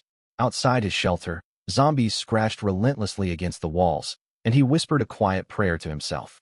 Please say yes, please say yes. I'm done for if he turns me down. Chunze read the message and sneered to himself. In this fortress survival world, weapons were your lifeline. There was no way he'd hand one over to a stranger. Still, he was curious what made Fatty so certain he owned powerful gear. Magic City Li Yunlong. What makes you think I've got top-tier weapons? Just because I don't haggle when buying supplies? Fatty's the Absolute Boss. Ordinary survivors wouldn't blow survival coins on cigarettes, let alone buy them without a second thought. I figured you must have some killer way to rack up tons of coins, which almost certainly means you've got powerful weapons. That's why I worked up the nerve to message you. Chunze grew instantly wary. He hadn't imagined his casual shopping habits would reveal so much about him. Thankfully, system usernames held no link to real identities. If they did, that tiny slip-up could have landed him in huge trouble. Magic City Li Yunlong, you're overthinking it. I just got lucky and earned a bunch of survival coins from system rewards. I don't have any fancy weapons. If that's all you wanted, I'm gonna unfriend you.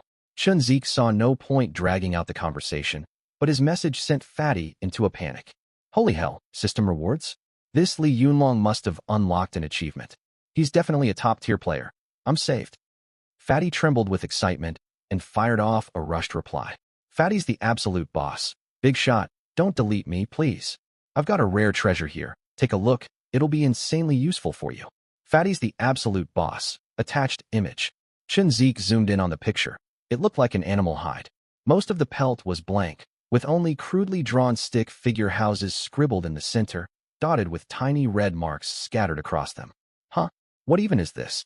Before Chinzik could puzzle it out, Fatty sent the item's system description straight over. Item name, Mysterious Beast Hide Rank. Special item description, an ancient leftover beast hide. While in your possession, it delivers real-time surveillance of all activity within a 1-kilometer radius. Hiss, Chinzik gasped out loud when he read the stats. Damn, that's an absolute game-changer. Those little house sketches were other survivors' fortresses, and the red dots marked living people.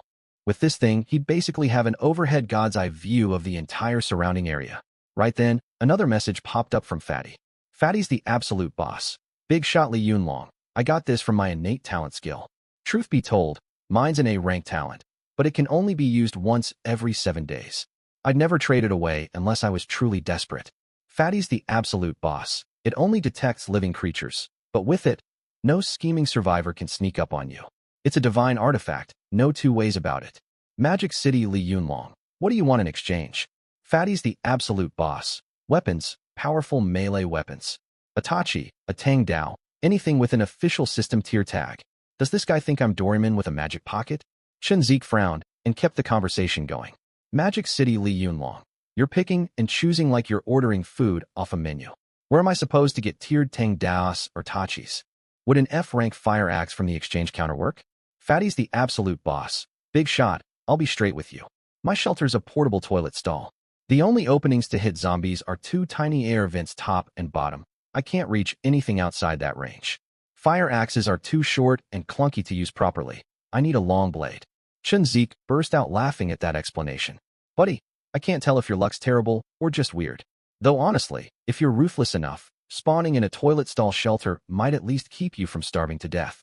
On Fatty's end, no reply had come through for ages, and he paced frantically back and forth inside his toilet stall shelter. He'd exhausted every other option. The regional chat only let users post 10 messages a day, all wasted earlier when he'd been bragging. The trading post hadn't yielded a single lead either. He'd latched onto Chinzik as his last lifeline, and he wasn't about to let that chance slip away. Fatty's the absolute boss. Big shot. Do you have one or not? My shelter's structural durability's down to barely 20 more points. If I wait any longer, I'm dead meat. Chinzik didn't own any cold long blades offhand, but he had plenty of coins. He pulled up the trading post and searched for Tachis and Tangdaos with no tier restrictions. Search results loaded instantly, only to disappoint him completely. No trade listings matching your search criteria found. Not a single regular blade, let alone tiered ones. Made sense. If anyone had posted them up for trade, Fatty would have messaged someone else long before tracking him down. Magic City Li Yunlong. I don't have one right now, but I can put out a buy request. If you trust me, I'll trade you a repair kit first, and hand over the blade once I track one down. A dozen seconds passed before a reply arrived. Fatty's the absolute boss. It's my only option right now. Please don't scam me, big shot. If you cheat me, all I've got left in this stall is garbage. I'll get eaten by zombies by tomorrow if I don't hold out till dawn. Ding. Fatty's the absolute boss sent a trade request.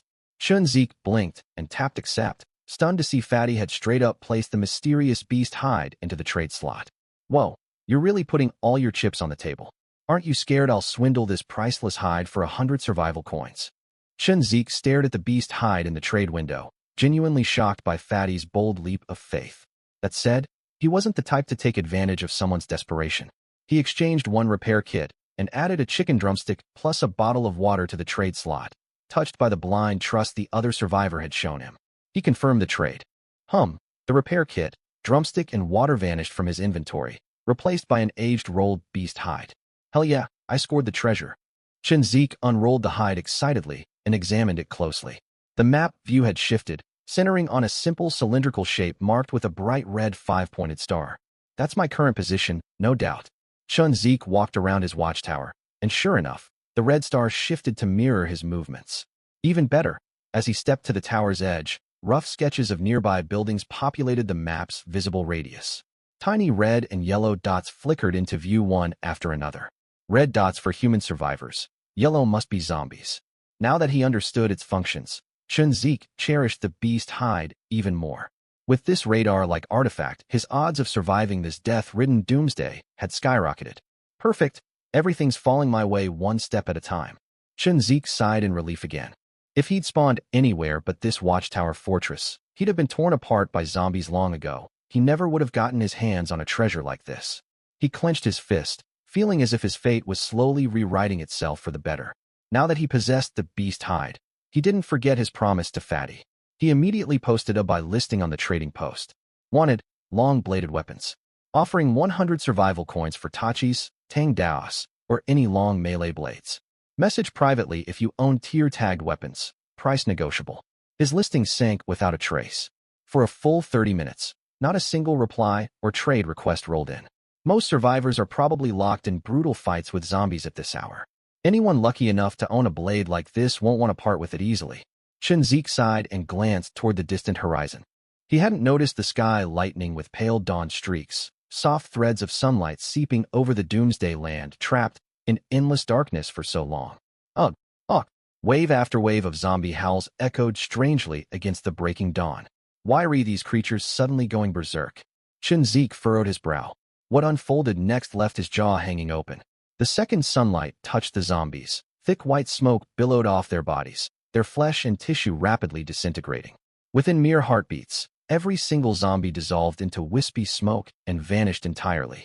Even the ones he'd slain beneath the watchtower were gone without a trace, leaving only faint glowing orbs hovering where their bodies had fallen.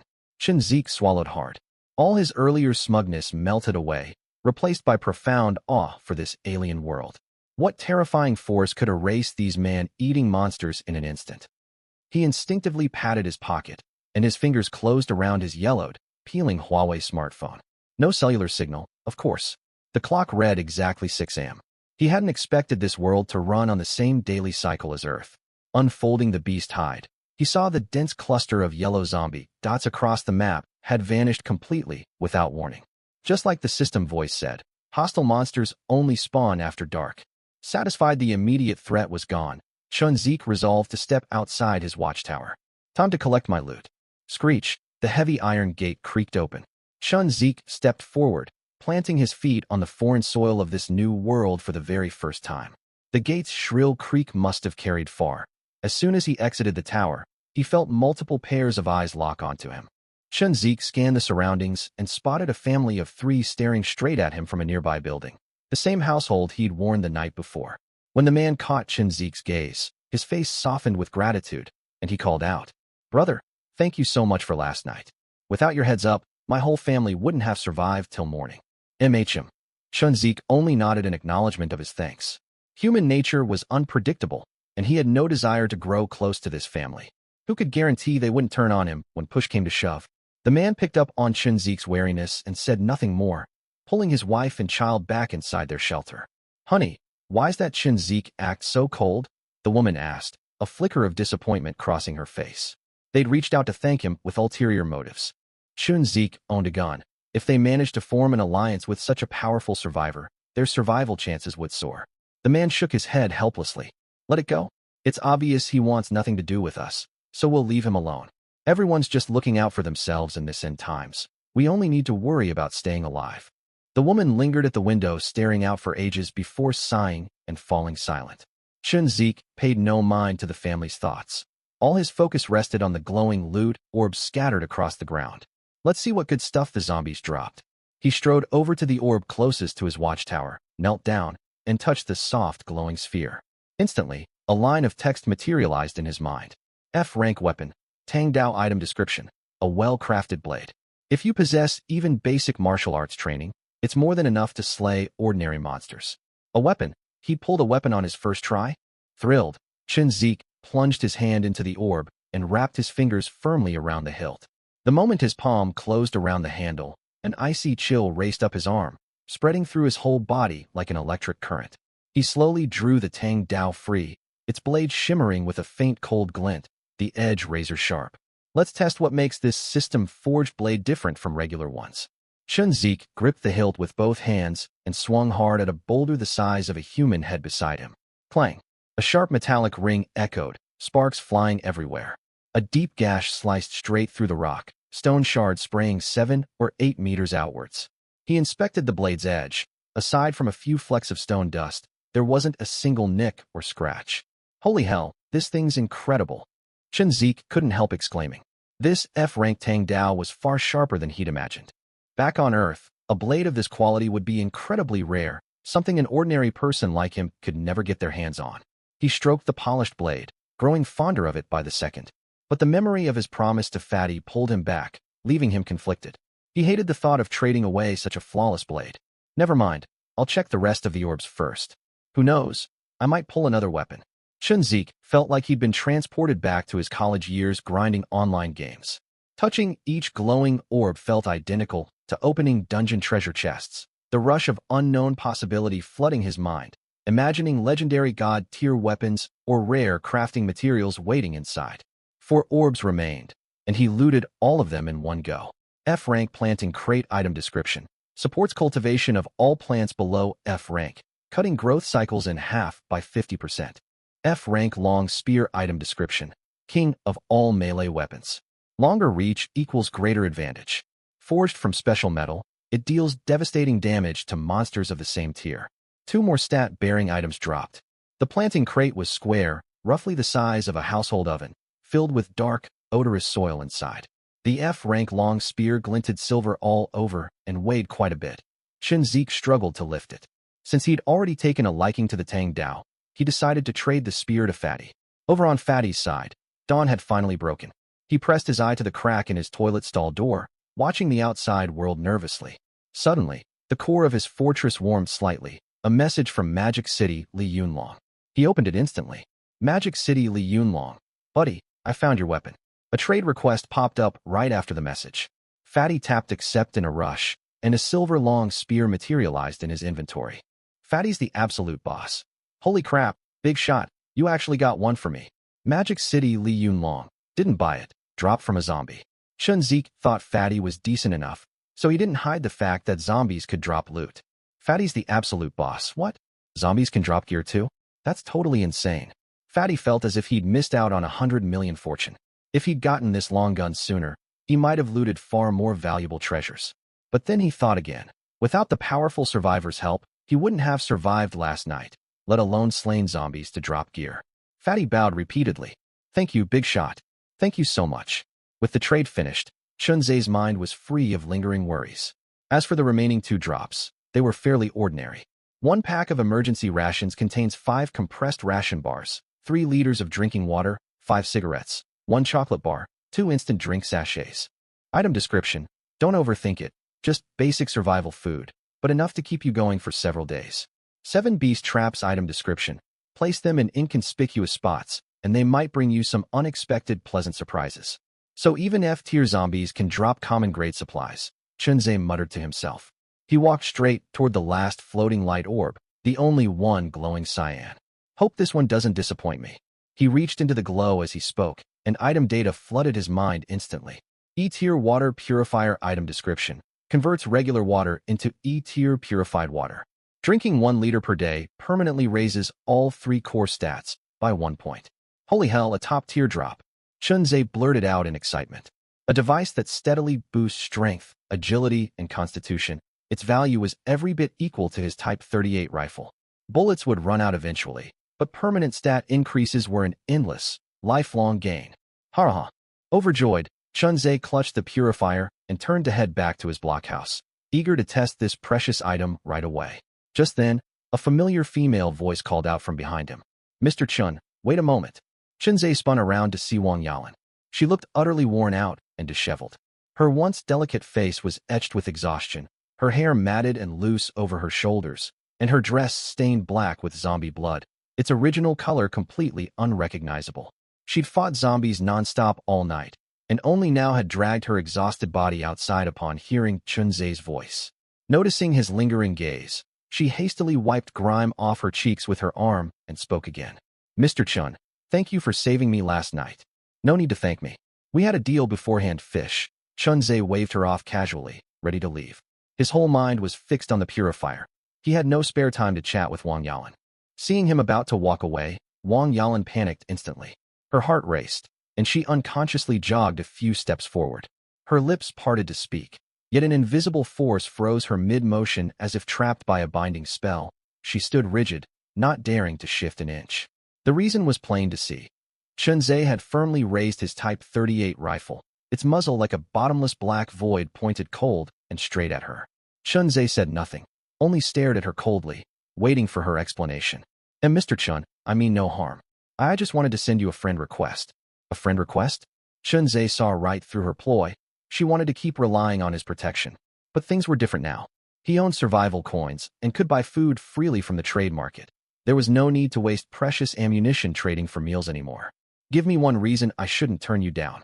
Wang Yalan bit her lip, her mind racing at top speed. In this doomsday, a woman's only bargaining chip might well be her body, yet her fierce pride stopped her from selling herself so easily. After a brief pause, she drew a deep breath and spoke. Mr. Chun, I have a method to help you stockpile massive amounts of supplies in a short time. Would you be willing to hear me out? Massive supplies, fast? Chun-Ze's brows furrowed slightly.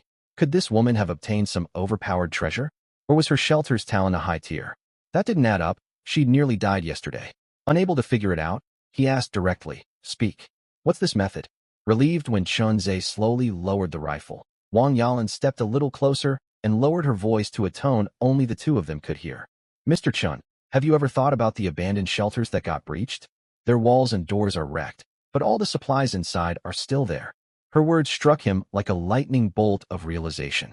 She was right. Though broken shelters lost all defensive capabilities, their stored goods hadn't been looted or rotted away yet. If he ventured out to scavenge each abandoned site one by one, it would be an unbeatable shortcut to hoarding resources fast. Chun-Ze studied the woman before him anew. Not only could she pick up a weapon and fight zombies, she was sharp and observant, far more capable than the average survivor. He couldn't help but gain a new measure of respect for Wang Yalan. Why are you telling me this? Because I don't have the strength to retrieve those supplies on my own. A flicker of helplessness flashed in her eyes as she pressed her lips together. Mr. Chun, you saw how Yang Wei is. He's nothing but a bully who only dares pick fights with me at home. She paused, her fists clenched tight. If I want to survive this apocalypse, I can only rely on myself. Chun-Ze fully grasped her meaning.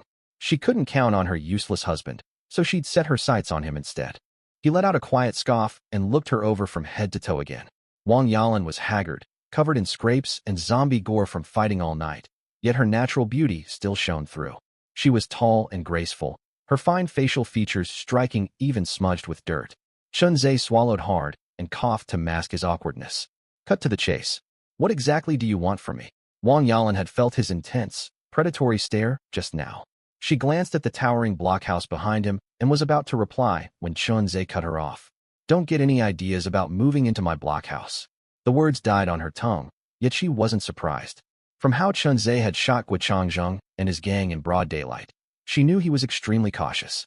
It would have been suspicious if he'd invited her in just because she was attractive. Strangely enough, this only made her trust him more. Mr. Chun, you saved my life. I wouldn't dare ask for anything extravagant. Chun-Ze was genuinely taken aback by her reply. A plan formed in his mind. The blockhouse was his lifeline in this ruined world. He couldn't risk letting a stranger inside. But sharing some scavenged supplies with her was acceptable. Here's the deal. You came up with this idea, so if we collect supplies together, I'll split a portion of the haul with you afterward. Wang Yalan nodded, and Chun-Ze went on. Go get ready. We're leaving shortly.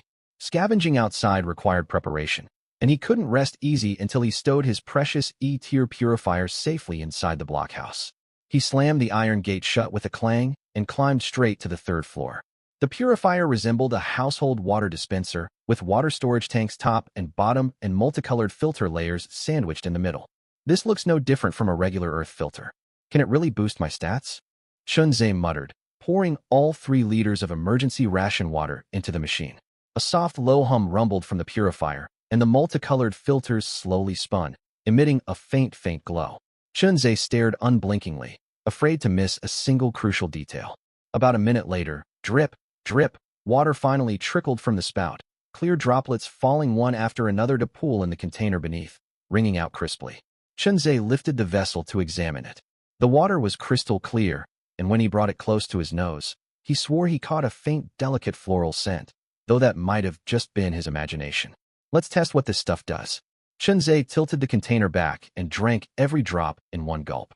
In an instant, a strange, gentle warmth spread through his entire body, relaxing every pore until it felt as if every cell inside him was cheering with joy. Even the bone-deep weariness from last night's endless zombie hunt faded away a little. He pulled up his stat panel. Survivor. Chun-Ze level. 1 strength. 8 slowly increasing. Agility. 7 slowly increasing. Constitution. 8 slowly increasing. Active talents. None evaluation. You found your reliable lifeline for surviving this world. Upgrade requirement. All 3 core stats reached 20 plus 1 beast core of any attribute. Ha ha ha. The system wasn't lying to me. His stats hadn't jumped immediately, but the slowly increasing label was undeniable proof of the purifier's effect. At this drip rate, the purifier makes at least 5 liters of purified water a day. I only need 1 liter for myself, leaving 4 liters extra to spare. Chunze licked his lips, already picturing the frenzy of buyers lining up for E-tier stat-boosting water. Stat-granting items were extremely rare at this stage, let alone permanent E-tier stat boosters. This resource was strategically priceless. Opening the exchange shop, Chunze bought 20 liters of extra drinking water and poured all of it into the purifier. He couldn't afford for the machine to run dry. Every minute of downtime meant lost stat gains. After a moment's thought, he gritted his teeth and purchased 2 F-tier backpacks. Scavenging required storage space. After all, 2 backpacks meant he could haul twice as much loot back in one trip. After spree shopping, he only had 260 survival coins left. Damn, I haven't even stepped foot outside yet, and I've blown 500 coins. Chunze felt like he'd fallen for a capitalist trap. He had no idea how much loot he'd gather out there, yet he'd already burned through a fortune. The F-tier backpacks looked identical to Delta GA combat packs, boasting 20 storage slots each. He stowed his Tang Dao sword and Type 38 rifle inside. They only took up 2 slots combined, making the bags well worth the cost. If he could fill both packs full of supplies on this trip, he'd turn a hefty profit. He locked the massive iron gate tight from the outside, still uneasy, then laid all 5 beast traps he'd collected around the entrance. If any fool tried breaking into his blockhouse while he was gone, the traps would deliver a nasty surprise. Chunze clapped dust off his hands and headed toward Wang Yalan's shelter. I told you, you are not going out with that, Chunze. Long before he reached the house, Chunze heard Yang Wei's roaring yell echoing from inside. Peering through the window, he saw Yang Wei jabbing a finger straight at Wang Yalan, spittle flying everywhere, nothing like the cowering mess he'd been the night before. Wang Yalan had changed into fresh clothes and washed the grime from her face. She looked neat and clean, with the soft bearing of a college girl. She glanced sideways at him, her gaze calm, even tinged with quiet contempt. Yang Wei, we're done. We finished the second you pushed me into the zombie horde last night. Panic flashed across Yang Wei's face for a split second, quickly replaced by a cold sneer. Done? Heh, think carefully about this. He tugged the fortress core hanging around his neck. Don't forget I'm the registered owner of this shelter. If I want to, I can kick you out to the zombies at any moment. Wang Yalan turned to face him, her eyes ice cold. She'd anticipated this threat all along, which was why she'd rushed to seek Chunze out. She needed a new safe haven fast. She didn't dare hope to move into the blockhouse, but Chunze had killed another survivor in daylight that very afternoon, and the man's body still lay in a pool of blood not far away. If she claimed that dead survivor's fortress core, she'd own a shelter of her own, free forever from Yang Wei's threats. Note, fortress cores and their shelters exist as a linked pair. If either is destroyed, both break down into raw materials. If a survivor dies unexpectedly, their unclaimed fortress core drops on the ground for other survivors to pick up and bond with, granting full control over the matching shelter. Seeing Wang Yalan fall silent, Yang Wei thought he had her trapped, a smug, arrogant grin spreading across his face, his eyes full of provocation. What? Got nothing to say? Do as you're told, or I'll evict you to fend for yourself in this wasteland. He reached out to grab her arm as he rambled on, but Wang Yalan flinched away, as if electrocuted the second his skin nearly touched hers. Disgust clouded her features as she stared coldly at him. Don't touch me. Do you really think this shelter is enough to threaten me? I can survive perfectly well without it. Humph, don't think I don't see your little scheme. Yang Wei crossed his arms over his chest, looking self-assured. You're just hoping to latch onto Chunze and move into his blockhouse. Let me make this clear, don't get your hopes up. If Chunze dares take you in, I'll broadcast the whole thing to every survivor. Everyone will shun him, and we'll see how well he hides in that little bunker of his then. A sharp metallic click cut through his rant mid-sentence. Both turned toward the window to spot a figure outside, holding a Type 38 rifle and staring coldly into the room. When they recognized who it was, goosebumps covered Yang Wei's body instantly, all color draining completely from his face. It was Chunze. His legs trembled uncontrollably. The loudmouth who'd just been hurling threats could not utter a single word, his mouth hanging open as if glued shut. Yang Wei, you had so much to say earlier. Keep talking. Chunze's gaze was frigid. He vaulted through the broken window and pressed the rifle's barrel hard against Yang Wei's forehead. Yang Wei shook like a leaf in a storm, big beads of sweat pouring down his forehead. Sir, don't shoot. I've got a loose tongue. I was spouting nonsense. Even if you gave me 10 guts, I'd never dare cross you. Sir, if you want my wife, just take her. I swear I'll never run my mouth again. Spare my life, please. Chunze narrowed his eyes, his finger instinctively tensing on the trigger. He would not tolerate anyone plotting against his blockhouse. He'd seen too much bloodshed over the past day, slaughtering dozens of zombies overnight. Killing another human barely stirred any emotion in him now. Still, executing a man merely for empty threats felt unreasonable. Slowly, he relaxed his finger off the trigger. Seeing this reprieve, Yang Wei threw himself to the floor and kowtowed repeatedly, loud thuds echoing through the room. He could tell the man before him meant to spare his life. Thank you for sparing me, sir. I know I was wrong. I'll never run my mouth again. Thank you, thank you. Wang Yalan beside him also breathed a quiet sigh of relief. As much as she wanted nothing more to do with Yang Wei, she couldn't bear watching him die right in front of her eyes. You're spared execution, but punishment cannot be avoided. Hand over your fortress core. Chunze's voice dropped low, staring down at Yang Wei from above. Hand over my core? But how will I survive then? Yang Wei's sentence died in his throat when he met Chunze's murderous, icy glare. He knew if he refused, the mercy he'd just received would vanish in an instant. Gritting his teeth, Yang Wei's shaking hands lifted the fortress core from around his neck. A shelter was the only way to survive the nightly zombie sieges in this apocalypse. Without his core, he had no way to last through tonight's attack.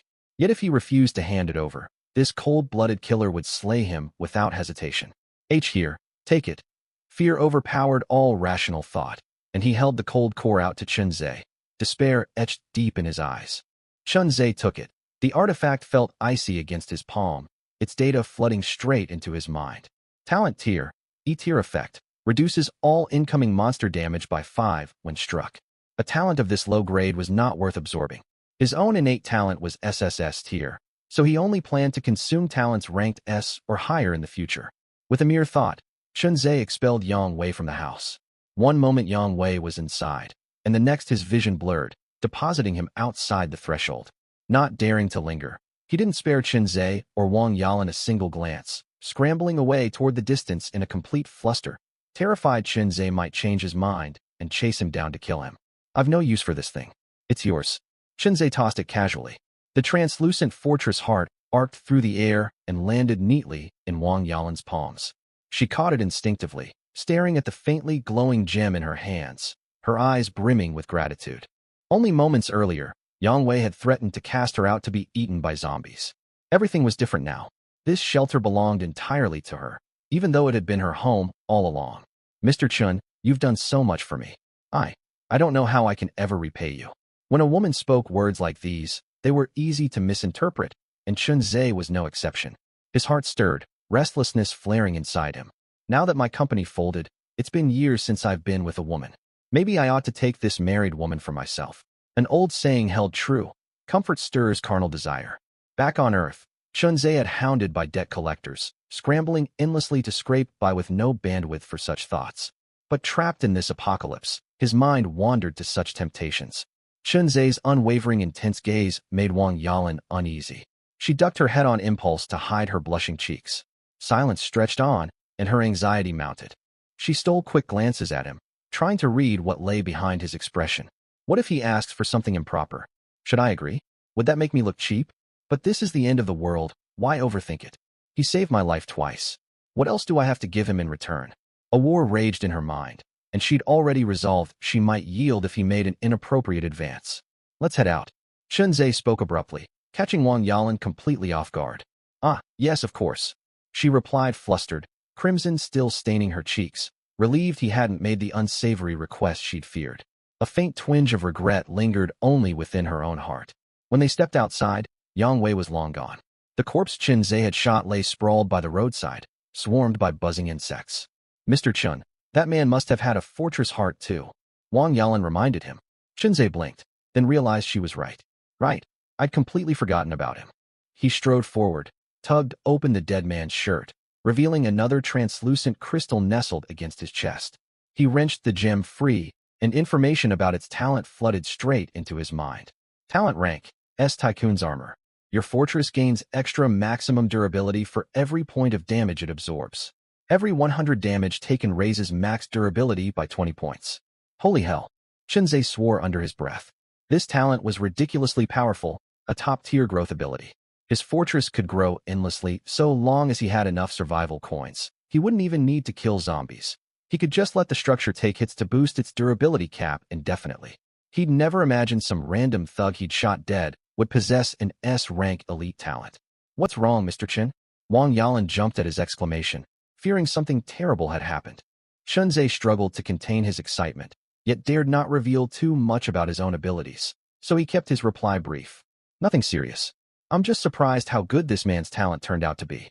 As he spoke, he activated his Devour skill. The fortress heart vanished from his grasp in an instant, and his watchtower gained its first practical talent, Tycoon's Armor. I see. Wang Yalan nodded, choosing not to press him further. Chunze noted her restraint. This young married woman was not only beautiful, but thoughtful and tactful, refusing to pester him with endless questions. His fondness for her deepened. Come on. From the watchtower earlier, I spotted a cluster of shelters overrun by zombies. We'll head that way. Chunze pointed ahead and walked off first. Wang Yalan hurried to follow, keeping a careful distance, close enough to offer mutual aid, far enough not to hinder one another's movements. They'd barely walked a few minutes when the first ruined shelter came into view. Several wispy, glowing orbs hovered silently above the wreckage. What stunned them most was the state of the building. It looked as though a massive industrial shredder had crushed it entirely. Every steel bar and concrete slab had been ground into thumb-sized fragments. A terrifying, otherworldly force had disassembled the structure at a fundamental, rule-based level, something zombies could never accomplish. This must be what happens when a shelter's durability hits zero, Chunze surmised. Only the system could wield such power. Wang Yalan clapped a hand over her mouth, staring in horror at the wreckage, overcome with dread. If Chunze hadn't intervened last night, would her own home have ended up like this pile of rubble? Chunze's heart grew heavy watching her terrified face. Everything had gone far too smoothly yesterday, leaving him blind to how brutal this world truly was. The sight before him was a cold bucket of water, jolting him awake to reality. The apocalypse was far deadlier than he'd imagined. He needed to grow stronger, fast. Chunze drew a deep breath, suppressing his unease, and walked toward the glowing orbs. He reached out and touched the first one, triggering a system notification. Congratulations. Obtained 20 units of stone. Detected F-rank backpack. Claim materials? Yes. 20 units of stone material materialized inside his pack. Fortunately, stackable resources only occupied a single inventory slot. Upgrading a fortress required 100 units each of stone, lumber, and steel. He'd been worrying where to source these materials. Zombies never dropped them, but it turned out destroyed player shelters were the loot source. Unsurprisingly, the remaining 2 orbs held the other 2 vital resources, 8 units of lumber and 12 units of steel. Beyond the crafting materials, the shelter's original furniture remained mostly intact. Chunze's watchtower was woefully bare, no clothes, no cookware, not even a bed to sleep in. This hall was a godsend. Queen-size spring mattress, take it. Rice, flour, oil and grain supplies, take them all. Wait a minute, there are several packs of premium cigarettes in this fridge. Grab them too. Chunze felt as though he'd stumbled on buried treasure, eagerly stowing every supply away. His F-rank backpack held 20 slots. The mattress took up 4 slots, and most other items only 1 each. Yet the sheer variety quickly filled the bag to bursting. I've stuffed so much inside, and there's 0 extra weight. The system's inventory items really are incredible, Chunze marveled. They were about to leave and continue scavenging when Wang Yalan tugged at his sleeve. Chunze, look over there. Chunze followed her gaze and saw 3 men stepping out of a nearby house, jogging straight toward them. Who the hell are you? Who said you could take our stuff? The lead man skidded to a halt right in front of them, jabbing a finger in Chunze's face as he shouted. Exactly. This is our shelter. Even if zombies broke through it, any materials it drops belong to us. A tall, lanky man behind him seconded the accusation, gripping a 1-meter steel rebar in his hand. The 3 advanced aggressively, acting as if they held every right to the wreckage. But Chunze had spotted 3 corpses when he'd gathered supplies earlier. They were clearly not the original surviving owners of this shelter. To his surprise, Wang Yalan did not cower behind him like most frightened women would. Instead, she silently drew her baseball bat, ready to fight at a moment's notice. Mr. Chun, what do we do? She asked.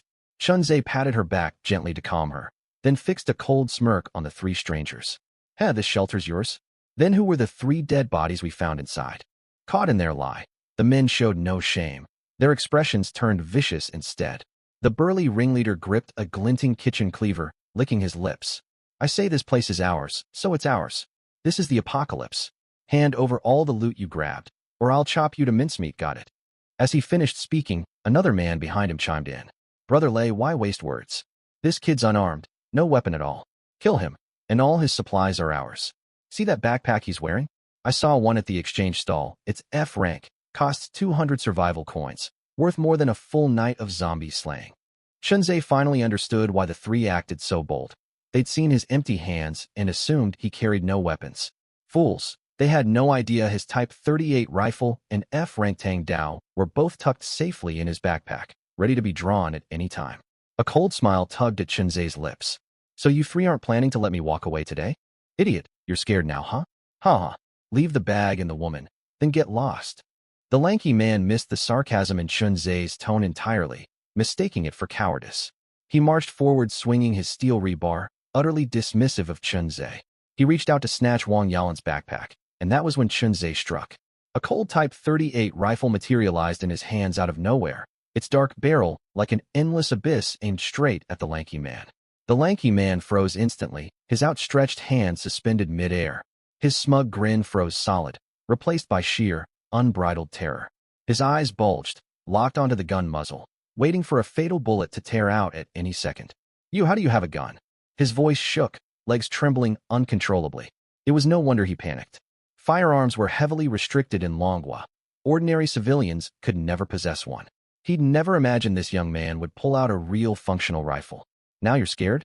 Too bad, it's already too late. Chunze wasted no words and pulled the trigger. Bang! A deafening gunshot exploded across the ruins like a thunderclap. A flash of fire erupted from the barrel. The bullet, carrying brutal kinetic force, slammed into the lanky man's skull in an instant, spraying blood everywhere. He didn't even let out a full scream before collapsing backward like a heavy sack of sand, crashing onto the rubble-strewn ground and kicking up a cloud of dust. His eyes remained wide open, terror etched permanently on his face, as if he could never accept he'd been shot dead. Brother Lei and the shorter man were paralyzed with shock, staring blankly at their comrade's corpse as if their souls had been ripped from their bodies by the sudden killing. 1 second, 2 seconds, 3 seconds. Time seemed to stand still. Even Brother Lei, a thug who'd survived every scrap of society pre-apocalypse and feared nothing, was seized by crippling terror. His mouth hung open, yet his throat went dry, robbing him of speech. The shorter man broke first. He dropped to his knees with a heavy thud, scrambling forward toward Chunze while sobbing and begging. Big brother, spare me. I'll never do this again. I'll work myself to the bone for you, anything. Chunze had no intention of letting either of them live. His rule was simple. Empty threats and hostile glares he could overlook, but anyone who took physical action to harm him deserved death, without mercy. In the apocalypse, human hearts were unpredictable. Kindness to enemies meant cruelty to yourself. Chunze raised the rifle once more and fired. The kneeling short man took the bullet without a whimper and fell backward. Watching two allies die right before his eyes, Brother Lei's pupils constricted sharply. Driven to desperate rage, he hefted his cleaver and charged Chunze head-on. I'll kill you. They stood barely a meter apart, and the Type 38 could not fire continuously. Chunze had only just chambered another round when Brother Lei closed the distance. Eyes bloodshot and face contorted into a beastly snarl, Brother Lei raised the cleaver high overhead, swinging it down at Chunze's skull with suicidal ferocity. Chunze had no time to dodge. He barely lifted the rifle's wooden stock to block the blow. At the split second before impact, someone shoved him hard aside, Wang Yalan. She'd thrown all her strength into pushing Chunze out of harm's way, and the gleaming cleaver sank deep into her shoulder instead. A shrill scream tore from her throat. She crumpled to the ground, thick blood gushing from her wound and soaking her clothes crimson in seconds. It had all happened in a heartbeat. Chunze watched the blade bury itself in her shoulder, the bright red blood searing his vision. Betrayed by friends, abandoned by his lover, he couldn't recall the last time another person's suffering had pierced him this deeply. Rage, guilt, and fear crashed over him in a tidal wave. If Wang Yalan hadn't thrown herself between him and the blade, he would be the one wounded now. She might harbor quiet hopes of relying on him, but none of that mattered compared to her willingness to shield him with her own body. his eyes flooded with bloodshot fury, turning him into an enraged beast. "You bastard, you're dead." Chunze curled his fist and slammed it full force into Brother Lei's fat face. The burly man flew backward with a pained grunt like a broken kite. Brother Lei's large frame kept him from losing consciousness entirely. As he struggled to push himself up, another gunshot rang out. Bang! Fire flashed from the Type 38's barrel. The bullet, fueled by Chunze's unbridled wrath, slammed straight into Brother Lei's chest. Ugh! He let out a guttural cry. A primal urge to survive surged through him, and he forced himself to stagger to his feet despite the chest wound, trying to flee. Chunze's killing intent blazed hotter. He raised the rifle without hesitation. Die! Bang! Bang! Bang! Bang! Bang! 5 shots in quick succession, every bullet hitting its mark, until Brother Lei crumpled motionless on the ground. "Wang Yalan, are you all right?" Chunze rushed to her side, dropping to his knees and lifting her gently. Her face had turned pale, whether from fright or blood loss. I'm fine." It was clear she forced the words out, her voice weak and trembling as if every syllable drained her last ounce of strength. Chunze carefully pulled aside her shirt to examine the injury. The wound was gruesome. The cleaver had cut nearly to the bone, flesh split open as blood welled non-stop, staining every inch of fabric around the gash scarlet. His heart twisted painfully at the sight. An injury this severe would have been trivial with modern hospitals and medical staff back in their old world, but here in the apocalypse, there were no doctors or medicine to be found. Noticing his grim expression, Wang Yalan forced a faint, weak smile. "Is it really bad?" She paused, then went on. "Don't blame yourself. This is me repaying you for saving my life yesterday." A sharp spasm of pain cut her words short, her brows knitting tight as the wound's agony overwhelmed her. "Stop talking now. Save your strength." Chunze said nothing more. In that moment, he resolved he would protect this woman at all costs. He tore off his own shirt to fashion a crude bandage around her injury, then wasted no time scooping her up in his arms and sprinting back toward the watchtower. Resting against Chunze's warm chest, listening to his ragged gasps as he ran, a strange new emotion stirred inside Wang Yalan. Maybe, dying in his arms wouldn't be such a terrible way to go, Wang Yalan muttered to herself, her voice as light as a drifting feather. Before she could finish her words, her consciousness blurred away little by little. By the time Chunze returned to the bunker, Wang Yalan had fallen completely unconscious.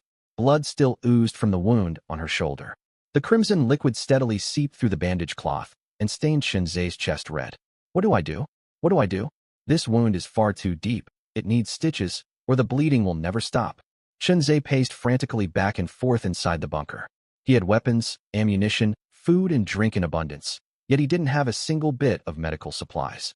Just then, his gaze fell on the Grade E water purifier sitting in the corner. Grade E pure water boosts all 3 core stats. It might help heal injuries too. "I've got no other options. Might as well try it." Desperation made him grasp at any straw. At the very least, the water wouldn't do her any harm, even if it didn't work miracles. The purifier had been running non-stop while he was out, collecting roughly 1 liter of filtered water. Chunze wasted no time. He filled a cup and carefully held it to Wang Yalan's lips, but she remained unconscious, unable to swallow on her own. "Wang Yalan, wake up!" He called her name repeatedly, yet she did not stir in the slightest. Left with no other choice, he took a big mouthful of Grade E pure water, pressed his lips to hers, and transferred the water to her mouth to mouth. Wang Yalan's lips were soft and moist. Having been single for a long time, Chunze couldn't help but slide his tongue into her mouth. The second he realized how inappropriate his actions were, Wang Yalan unexpectedly responded. She let out a soft whimper and slowly sucked at the Grade E pure water, though she still failed to regain consciousness. Seeing her suck reflex kick in, a flicker of hope ignited in Chunze's heart. He did not dare slack off, feeding her mouthful after mouthful of the purified water without pause. As the water flowed into her body, Chunze watched in amazement as the bleeding from her wound slowed to a stop and a scab gradually formed over the gash. "It really works," he nearly shouted from excitement, then kept feeding her water until the last drop of Grade E pure water was gone. After that, he pulled out the large bed he'd stored earlier and gently laid Wang Yalan down on it. He then opened his system panel and posted the same message 3 times in a row across both the regional chat and trade channels. Offering 260 survival coins for trauma medicine and anti-inflammatory drugs. Offering 260 survival coins for trauma medicine and anti-inflammatory drugs. offering 260 survival coins for trauma medicine and anti-inflammatory drugs. That was every single survival coin he possessed at the moment. Messages scrolled by at breakneck speed. Having all just survived their first night of the apocalypse, survivors flooded the channels with trade requests, cries for help, and idle chatter. Chunzai's buy order was instantly swallowed up by the massive stream of messages. He waited for a long while, but received no replies. Fortunately, posts on the trade channel remained permanently visible. Anyone searching for relevant keywords would eventually see his offer. After finishing all this, Chunzai's own exhaustion finally crashed over him. Ever since he'd been transported to this strange world yesterday afternoon, his nerves had been stretched taut. He'd even fought off a horde of zombies through the night. Now that he'd confirmed Wang Yalan was out of immediate danger, his body and mind could no longer hold on. The second his body touched the spring mattress, an invisible weight pulled him down into a deep, dreamless sleep. In his dream, Chunzai returned to the days before his company went bankrupt. His old friends were still by his side, and his girlfriend stayed close to him. Yet for some reason, she kept scratching at his chest. "Song Qian, stop scratching me." Chunzai mumbled in his sleep and jolted awake. He glanced down. There was no girlfriend's hand at all. The strange thumping against his chest came from the fortress core vibrating. Surely it was a sign that someone had responded to his trade post from before bed. He rose to check on Wang Yalan and saw that her wound had fully scabbed over, though her face still looked pale. A huge weight lifted off his chest, and his anxiety faded away completely. He pulled up the system interface, and a 99+ unread message alert popped up in the bottom right corner. "I've got medicine, but 260 survival coins is far too low. This is the apocalypse. Medicine will only grow scarcer. I'll sell it to you for 300 survival coins. I have anti-inflammatory pills, only 2 tablets left. Are you interested? Big shot, I've got medicine. Would this work for you?" Attached picture. Chunzai opened the attached image, revealing a strip of yellow tablets wrapped in silver packaging with faint small text, "Sanwang tablets." "Are you kidding me? Sanwang tablets. I don't have constipation." Chunzai couldn't help but curse under his breath. Still, there were genuine traders among the replies. Middle-aged dad with 2 kids. "Brother, I've got trauma anti-inflammatory ointment and pills. Not sure what you need it for, but I'll sell it to you for just 50 coins. Reading this message, Chunzai felt a strange twinge of emotion. Who would be this naive, even in the apocalypse? He knew he could never act so selfless. In this ruined world, everyone looked out for themselves, eager to take advantage of any opportunity they got. People like this man were either on the brink of starvation or simply too soft-hearted for this harsh reality. He tapped the user's profile and sent a message. "Magic City Li Yunlong. Brother, you still have that medicine?" Chunzai had expected the man might be offline or take ages to reply, but a response popped up the second he hit send. Middle-aged dad with 2 kids. "I'm here, brother. I'm here." Before Chunzai could reply, the man sent several more messages in quick succession. "I've got a full box of amoxicillin, plus half a used bottle of iodophor. Would these help you?" "Brother, to be honest, I don't have a scrap of food left. My 2 kids have gone a full day without eating, and I desperately need those coins to buy supplies. If you can use the medicine, trade with me first. I'm open to haggling on price." Chunzai frowned as he read the words, spotting multiple inconsistencies in the man's story. It had only been the first day after transportation. Most survivors had chosen their own homes as shelters, so every household ought to have at least a day or 2 of food stockpiled. Moreover, if he'd survived the first zombie night, how could he not have even a handful of survival coins to buy food? Could he have picked a random fortress too? The thought made Chunzai nod, convinced his guess was likely correct. "Magic City Li Yunlong. If what you say is true, I'll buy the medicine without haggling. But I have to ask, did you also choose a random fortress spawn?" Middle-aged dad with 2 kids. "I can't thank you enough. Yeah, my house was taken by my ex-wife, so I had to pick random. My fortress is a giant durian." "A durian?" Chunzai rubbed his eyes instinctively, unable to believe what he'd just read. "Are you messing with me? How can a durian work as a shelter?" Before he could voice his confusion, the man sent a photo straight away. It was a top-down shot. A colossal durian husk sat firmly on the ground, standing as tall as a 2-story building. There was only a closable observation slit cut into its top. The husk spines were as thick as rice bowls, looking incredibly sturdy, covered in dozens of scratch marks clearly left by zombies from the previous night. "Wow, it's really a durian fortress. Magic City Li Yunlong. Brother, this durian fortress is insane." Middle-aged dad with 2 kids. "The fortress is pretty solid, honestly. When zombies attacked last night, we just hid inside. and the spine stabbed them all to death. Magic City Li Yunlong. Then why don't you have enough coins to buy food? Chun Zhe voiced his confusion. The man did not reply right away, seemingly hesitating, and sent a message several minutes later. Middle-aged dad with 2 kids, I won't lie to you, brother. The Durian Fortress is perfect in every way except its durability drains shockingly fast. Over 30 zombies attacked last night, and I spent every single coin I earned on emergency repair kits. Even so, my fortress durability still isn't full. I have no idea how we'll make it through tonight. Attached screenshot. Chun Zhe opened the image, a durability readout for the fortress, 55/100. It was clear the man hadn't lied. Satisfied, Chun Zhe resolved to complete the trade with him. He offered 50 survival coins plus a piece of over 2 gene of cured pork in exchange for the full box of amoxicillin and half bottle of iodophor.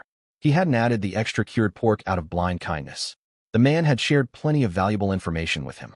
More importantly, he struck Chun Zhe as a decent person who might prove a reliable trade partner in the future. When the trade window popped up showing the extra cured meat, the man didn't immediately accept and messaged Chun Zhe instead. Middle-aged dad with 2 kids. Brother, why'd you throw in extra food? Magic City Li Yunlong, don't worry about it. I've got plenty stored and don't need this right now. Consider it a snack for your kids. The man fell silent for a few seconds, did not press further to decline, and quietly clicked accept. Shortly after the trade finalized, the man sent another trade request. Chun Zhe had been preparing to give Wang Yalan her medicine when the new request popped up, filling him with confusion. What's this about? He clicked accept, and a golden chunk of material was transferred over unilaterally. Chun Zhe owed nothing in return, and the item appeared directly in his inventory. The moment the item materialized, a distinct scent filled the air. It smelled sharp at first. Then it bloomed into a strange, captivating sweetness that seemed to tug at the soul. Curious, Chun Zhe checked the item's description. Grade E durian flesh item description. Food produced exclusively by special fortresses. Consuming it permanently boosts all 3 core stats by 5 points. Unbelievable. Chun Zhe gasped aloud, overcome with shock and delight. He'd already thought his artillery bunker was an unbeatable spawn, yet clearly plenty of people had struck far better luck. If he could keep eating flesh like this, he'd hardly need a fortress at all. He'd grow powerful enough to crush aircraft and artillery with his bare hands. Brother, where'd you get this? Is it a unique talent of your Durian Fortress? Chun Zhe asked urgently. Middle-aged dad with 2 kids. Yep, it's a talent ability. But it only produces 1 batch of flesh every 10 days. We never go out to fight zombies, so it'll be far more useful in your hands. Only 1 batch every 10 days, so it wasn't completely overpowered, Chun Zhe thought to himself. Yet he faced a dilemma. The man had explained where the flesh came from, but asked for nothing in return. Such a precious item could not be taken for free. Should he send more food? Or hand over all his remaining 200+ survival coins? No, that would feel far too cheap a trade for something this rare. Chun Zhe knew the man fully understood the value of the durian flesh. This was likely his last trump card. At this stage of the apocalypse, posting this flesh on the trade channel would easily fetch enough supplies to feed a person for over 10 days. Note, Chun Zhe's grade E pure water only raises all stats by 1 point per day. It must have been the 2 gene of cured pork he'd given freely that made the man see him as a worthy person to invest in. Magic City Li Yunlong. Brother, this is a priceless treasure, so I won't turn it down. I've sent over my remaining survival coins and supplies. Please don't refuse them. Without waiting for a reply, Chun Zhe sent over a unilateral trade offer, 2 liters of grade E pure water and 200 survival coins. On the other end, the man stared blankly at the items Chun Zhe had sent. The 200 survival coins didn't surprise him much, but the grade E pure water stunned him. I knew I judged him right. Anyone willing to spend coins buying medicine on the first day of transportation is no ordinary survivor. Middle-aged dad with 2 kids. Thanks, brother. This was how men communicated, no overly flowery formalities. The man accepted the trade and sent a friend request. The 2 became allies. Gurgle, the tempting durian scent rumbled Chun Zhe's stomach. He glanced over at Wang Yalan lying beside him and wondered if he should share some of the flesh to speed her wound recovery. Then he hesitated. If the portion was too small to trigger the stat boost, he'd lose the rare flesh for nothing. Screw it, I'll eat it myself. Chun Zhe had always loved durian, but after his company collapsed, he'd never had spare money for such a luxury fruit. He finished the single batch of grade E durian flesh in just 2 bites. The flesh melted silkily on his tongue, far more delicious than premium Muzang King or Golden Pillow durians. Most importantly, once it hit his stomach, a A pure surge of energy coursed wildly through his body. He could feel his muscles subtly bulging, raw power building within his limbs. His vision also sharpened drastically. Chunzhe had suffered mild myopia, around 200 degrees. But the blurriness in his eyes faded away instantly, the world growing crystal clear. He opened his status panel, and his stats appeared before him. Survivor. Chunzhe level. 1 strength. 13 slowly rising. Agility. 12 slowly rising. Constitution. 13 slowly rising. Abilities. None evaluation. Your core stats surpass 89.85 of all survivors. Level up requirements. All 3 core stats reach 20, plus 1 grade E-Beast core of any type. This feeling, it's incredible. Chunzhe whispered, his voice trembling with awe. He slowly lifted his arm, staring at the defined, bulging muscle lines beneath the sunlight, filled with amazement. Simply clenching his fist summoned an unprecedented wellspring of power in his palm, as if he could crush any object in sight with minimal effort. To test his new strength, Chunzhe climbed to the 4th floor of the bunker, where his fortress's heaviest weapon sat, the Type 92 infantry howitzer. When he'd first arrived in this world yesterday, he'd tried to shift the massive artillery piece. Yet no matter how hard he strained, it hadn't budged an inch. The weapon weighed no less than 400 jin. Back then, he'd been helpless, forced to leave it as a last line of defense, hoping he would never need to fire it. Now, standing before the Type 92 howitzer once more, Chunzhe's eyes burned with confidence. He rotated his wrists, took a deep breath, wrapped both hands firmly around the gun barrel. With a low roar, his leg muscles braced into the ground like deep-rooted trees to steady his frame. His arms surged with all his newfound strength to lift upward. The previously immobile Type 92 infantry howitzer slowly rose off the ground under Chunzhe's overwhelming power. Ha ha. This is the power that outmatches 90% of all humans. Chunzhe laughed loudly in excitement. His elation was understandable. The world record for clean and jerk stood at only 187 kilograms. While he'd lifted the artillery in a cradle carry, even professional weightlifters could never heave 400 jin of a regularly shaped metal like this. It demanded not just raw brute strength, but supreme bodily coordination and muscle control. All things considered, being transported to this fortress survival world has turned out to be a stroke of luck for me. Back in his original world, Chunzhe's company had gone bankrupt, drowning him in crippling debt. He'd worked day and night without a single glimmer of hope of turning his life around. Now that he'd transmigrated to this fortress survival realm, danger lurked everywhere. Yet he held the golden key to rebuild his life and rise to power. Feng Hao, Lin Yuan, don't you dare die easily. I won't rest until I've avenged myself on you too. Just then, faint footsteps echoed from the staircase. Chunzhe turned to see Wang Yalan, who'd woken up without him noticing, gripping the railing as she shuffled toward him unsteadily. She panicked the moment their eyes met. Mr. Chun, I didn't mean to eavesdrop on you. I just heard noise up here, so It's fine, don't worry about it. Those two are old enemies of mine. They ruined me and left me penniless, and I'm going to make them pay with their lives in this life. Chunzhe waved his hand to reassure her and explain the whole story. By the way, how's your injury feeling? Huh? Much better. Did you bring me back here yesterday? Thank you. Wang Yalan had realized upon waking that this must be Chunzhe's blockhouse, and she could vaguely recall him taking care of her. But the thought of him forcing medicine into her mouth lip to lip made her cheeks flush hot with embarrassment.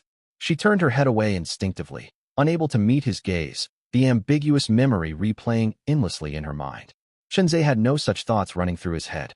He stepped over in 2 quick strides and gently unwrapped the cloth bandage around her shoulder. The gruesome gash had scabbed over nicely, and the swelling around it had faded significantly. You're healing up fast. Looks like grade E purified water really does have wound healing properties. Grade E purified water? What's that? Wang Yalan's eyes widened in pure confusion. The water I fed you yesterday, of course. Chunzhe said matter-of-factly and went on. It's extremely rare at this stage of the game. Drinking just 1 liter boosts all your stats by 1 point. Check your stats, you should see an increase. 1 liter? You mean you fed me a full liter of it? Men and women really fixate on entirely different things. Wang Yalan completely ignored the part about stat boosts. All she could think about was the liter of water passed between their lips, her blush spreading all the way to the tips of her ears. Chunzhe finally caught on and scratched his head awkwardly. You lost too much blood and passed out yesterday. I had no other choice. I hope you don't mind. I understand perfectly. Wang Yalan blurted out, her face burning bright red. She looked up and caught sight of his flustered expression, and a soft chuckle escaped her. This man never hesitated for a second when slaying zombies, bold, ruthless, and decisive. But now he was all awkward fluster over something trivial. He was quite an interesting sight. Her laughter eased her tense mood. If anyone lost out here, it's you. I'm a married woman, after all, and you ended up kissing me for nothing. Whoa, this married woman really knows how to talk. Chunze cleared his throat twice to defuse the awkward tension silently. I traded some anti-inflammatory medicine from the trade channel for you. It'll speed up your wound recovery. Remember to take it on time.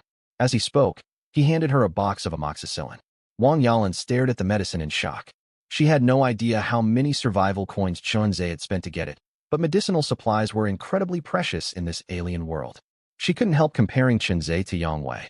If she'd been hurt, would that worthless husband of hers ever waste survival coins buying medicine for her? Never in a million years. Thank you so much. No need to thank me. You took that injury shielding me. Taking care of you's the least I can do. Chunze reverted back to his easygoing self, walking over to the water purifier, picking up a cup and chugging 2 big gulps. Wow, this grade E purified water is amazing, so sweet. He held the cup out to Wang Yalan after drinking. Have some more. It'll help your wound heal faster. Wang Yalan had browsed the public trade channel the day before and knew all graded items were incredibly valuable. She hesitated for a second, took the cup, but did not drink from it. Chunze didn't push her and spoke up again. You can stay in my blockhouse starting tonight. Huh. Wang Yalan had been staring down at the cup, completely stunned by his sudden offer, her mind racing with tangled thoughts. Why would he let me move in all of a sudden? I thought he hated people coveting his fortress. As safe as this shelter is, what if he tries to force me into something? She lifted her gaze slightly and caught sight of his bare upper body, sharp, defined muscles radiating wild, raw strength. He was worlds apart from her weak ex-husband Yang Wei. He's young and powerful. Living with him might not be such a bad thing after all. She swallowed nervously, pressed her lips together, and replied softly, All right, I'll do whatever you say.